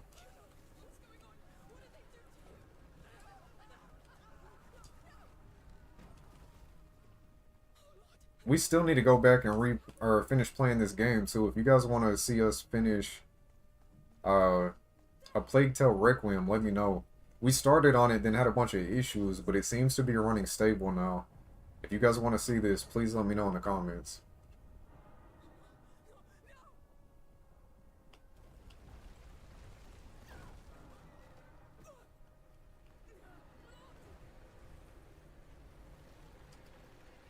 Run.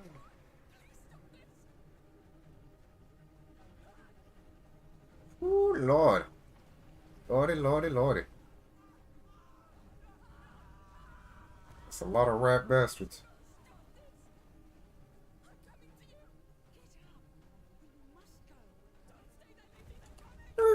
Skirt. Oh my god.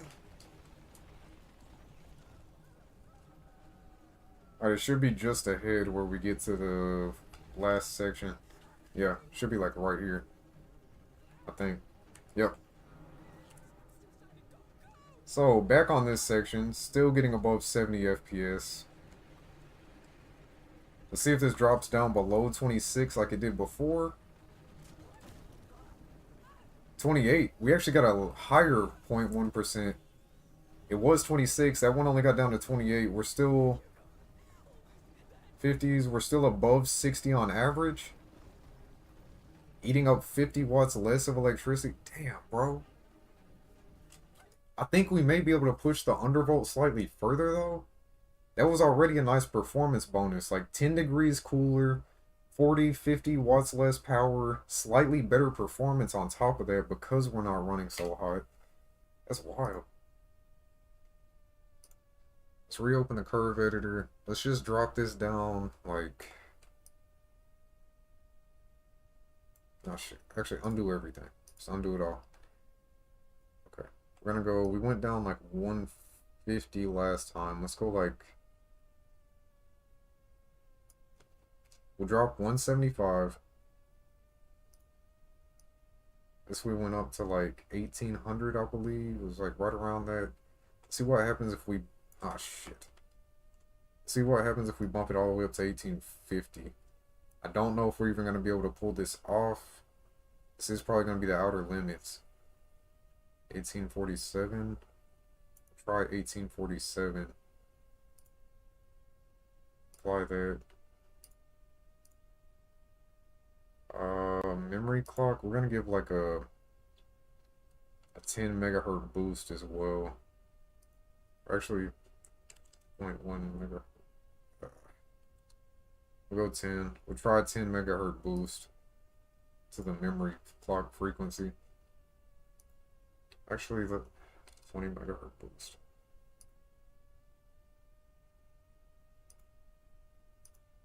Okay. Okay. See what happens with this.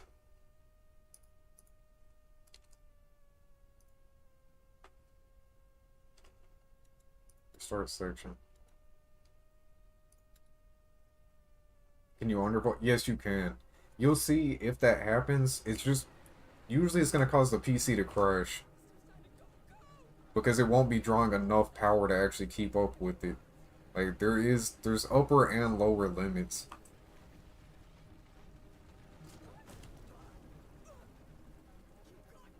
$25. Okay, so that got slightly lower. We are still getting really good FPS, though. It looks like we may have bumped it down just a little. Well, not really. It's still perfectly fine. Like, what the hell, bro? This 1080 is crazy. That is absurd. It's still perfectly reasonable right now. The power draw, everything is just wild. I probably wouldn't drop it as far as I did that second go around. I probably put it back at the 150 because that 1% FPS, like granted, it was only like 3 frames, but we didn't really see any power draw difference either, so it's not worth taking it down further. It looks like this may be the limit of undervolting this card. Because now it's just going to be very marginal until the game ends up just crashing constantly. So yeah, we're going to go back in to the curve editor. Going to drag everything down 150. Let's see, 125. Bring that back up to right around 1800. Shit. Around 1800. Probably 1814 should be fine. I'm gonna apply that. I'm gonna restart this section one more time.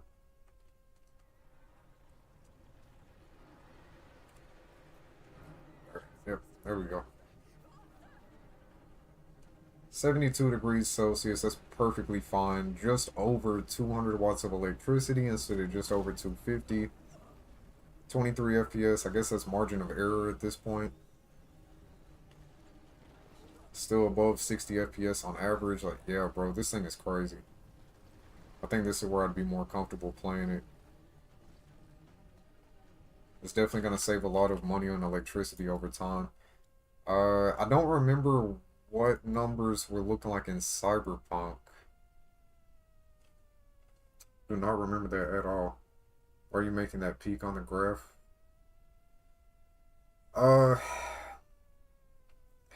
It's the power curve. So as the card needs to be utilized more and more, it slowly ramps up the amount of the voltage that's going through it.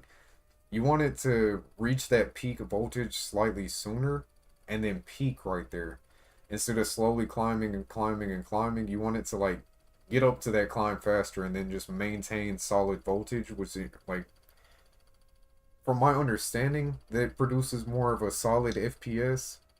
Because if you got it kind of like ramping up and then maybe ramping down and ramping up and ramping down, based off of its usage, that can create infrequencies and create like frame spikes and dips to where the frame rate goes up and down. It's just more level all the way around. Like, you'll experience better performance with it having just that flat voltage. So you set where you want its peak, and then yeah. I hope that made sense. I kind of know what I'm talking about, but I kind of don't. I know the general concept, but I don't know how to completely vocalize the entire thing.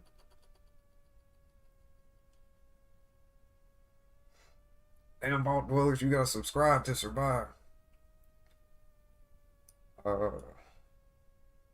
Anybody remember how we were... Actually, let's see Starfield. I want to see if that made any tangible difference in Starfield. I know it was like in the 30s. I remember that. I don't know what temps and stuff were looking like, though. I don't remember that part of the Starfield testing.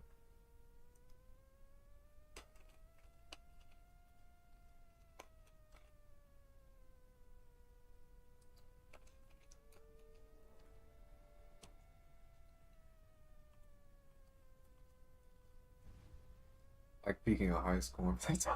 Holy shit. Yeah. Yeah, something like that.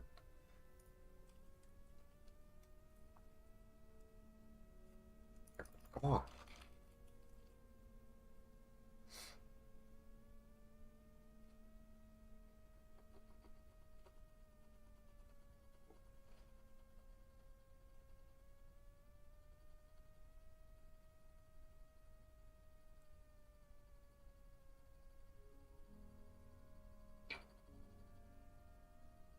One of these... Oh, that's touching that cable. Damn it, I'm gonna have to fix that. Okay. Oh, reset that. So, here we are. The GPU is only getting up to 59C as of right now. We're only drawing 142 watts of electricity. This seems like about the same FPS average as before as well. It's just not... Damn. It's really not drawing much electricity. I wonder what happens if we try to crank the settings up another level. Just go high. We're gonna drop that down to 4 though. FSR 3. Yeah. See what happens at the high default. Shift F8. Oh, whoops. Okay, yeah, that's getting... high is a bit too much. I mean, it's still averaging in 30, but it doesn't feel as smooth. Look at the graph. That graph is going to tell you a bit more about how this actually feels. See all the dips, the peaks and valleys and all that shit. It's inconsistent frame rate. Oh, God. Yeah, that does not feel good. High is too much.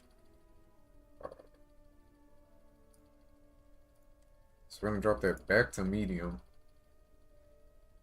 Channel quality, reflections, particle, motion blur, turn that shit off. 4 times, FSR 3. Okay. Resolution scale. I'm gonna bump that back up to 67, where I had it before. Yeah, me personally, I think this is about... Oh, hold on. Hold on. Maybe not? Starfield is such a poorly optimized game to begin with. I think this is where I'd be more comfortable playing the game.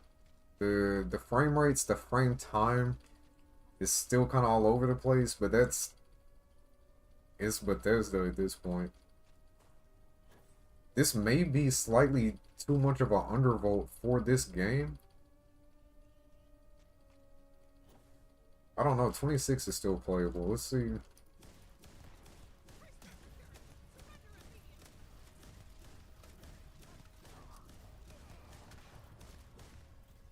Yeah, it's still holding up. Right around that 30 FPS mark. I'd consider this still playable. It doesn't feel too bad right now either. It's relatively smooth frame times. I could see me playing a game like this, yeah, for sure. Not at high settings though. High was definitely far too much for this graphics card.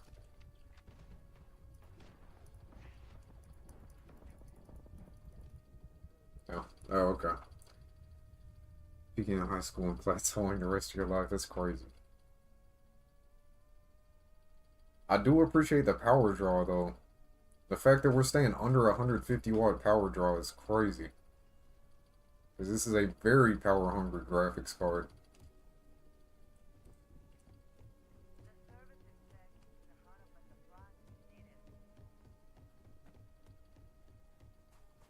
Game still looks solid. It is a little soft because we're only at medium settings, but I mean, it's not too bad. Yeah. Yeah, 1080 Ti just holding on to dear life as long as it can. Gotta respect it, man. Gotta respect this damn graphics card for holding on the way that it has. Oh, guys, I think I am about to call it here. I saw that we've lost a lot of people, and honestly, it's already 11:16 my time, which is crazy. I was not expecting the stream to last this long.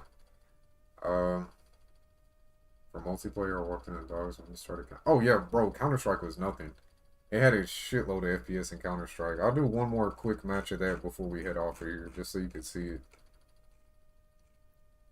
Actually, I'm kind of curious as to how it's going to perform with that undervolt in Counter-Strike now. It's not going to be an issue. We were getting several, well, at least well over 100 FPS. I remember that. Counter-Strike 2 is more resource intensive than the original Counter-Strike, but it's still not, it's not anything bad. Damn. And of course we got the one time, it doesn't want to allow the overlay. Oh, there it goes, there it goes. Just had to trick it into it.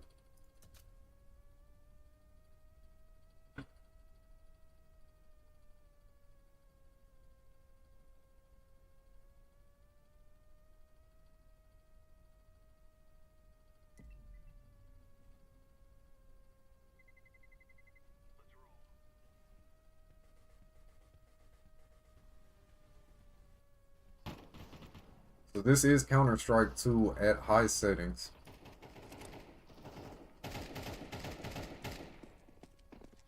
And we are well over 150 FPS. Doesn't mean I'm gonna be any good, but we're getting FPS.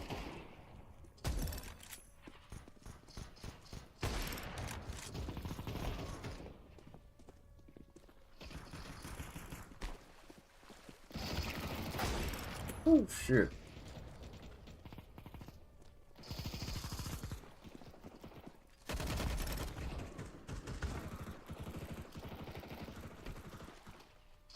Oh no, no.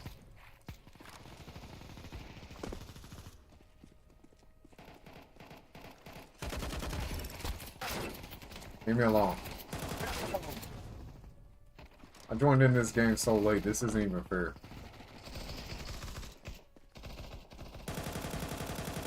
Oh, shit.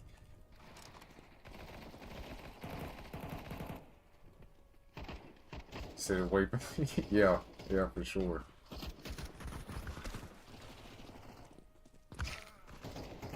That was an enemy right next to me.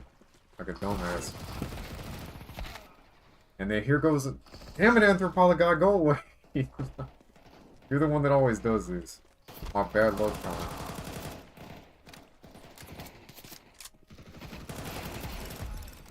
Hell yeah. Oh, that was a headshot. Look at that shit, man. What? Yeah, we're averaging well over 100 FPS. This thing is not gonna struggle at all. I'm just gonna struggle to hit shit. It's the PC's fault, though. I was killed by a bot stripper. Oh my god.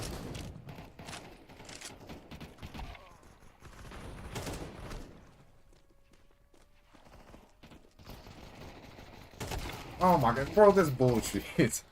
Ah, this bullshit.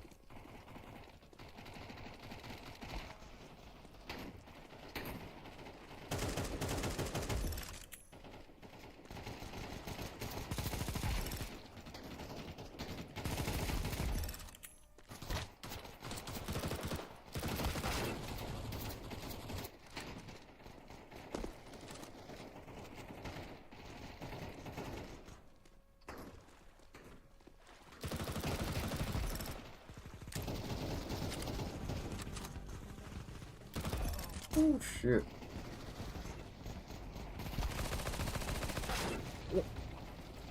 Okay, whatever. Whatever. It's not gonna make you any good at the game, but you can definitely get high FPS with this thing.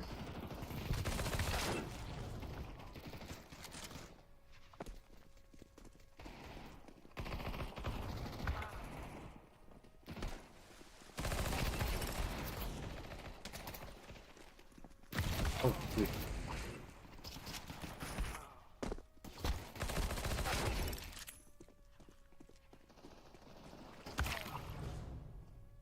These bots, man.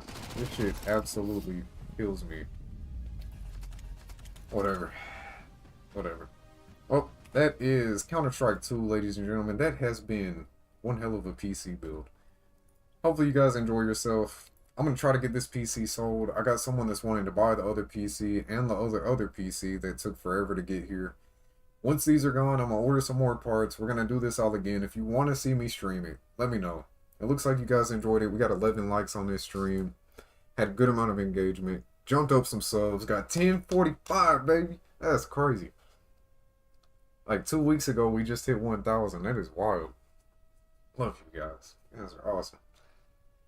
I gotta get my room cleaned up.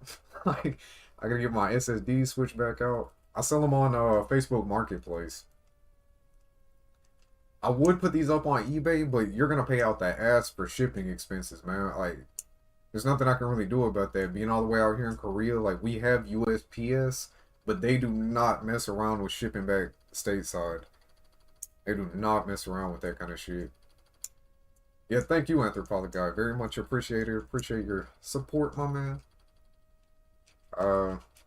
I'll look in. I'll see. Just out of curiosity, I may take one of these down to the post office and see what it would be to ship one back stateside. Nah, eBay had my back. eBay's no scam at all, bro. eBay cares about their buyers. They just saved me from getting screwed over on that graphics card. You just gotta watch out for the sellers. The sellers can get on there and try some shit, but eBay will have your back as long as you stay in communication and show them proof that you're not fucking around and that the seller's the one fucking around. They'll have your back. They just got me that $400 back from that scam graphics card bullshit. That's what I was doing before we moved out here to Korea. I was working at a tech recycling center managing their eBay store, and I was making really, really good money doing that shit. And I saw there were multiple times where eBay screwed us as a seller. They screwed us in favor of the customer when the customer was the one that was screwing everybody, but we didn't have proof of that. So anyway, that's going to be it for today, fellas. Thank you again. I hope you guys learned a little something. If not, I hope you at least enjoyed yourself. I will be live tomorrow with some Frost gameplay unless something changes. And before that stream, Blue and I will be live with another Rawcast. A whole lot of stuff to cover. Hopefully see you guys there. You guys know the drill. Stay active. Stay healthy. Stay hydrated. Stalker 2 coming in less than a week, baby. Let's go. Let's go. Anyway, Mr. Autism signing out. Oh, number one, appreciate you hanging around, man. Thank you for the subscription again, by the way. I appreciate you. Take care of yourself, bro.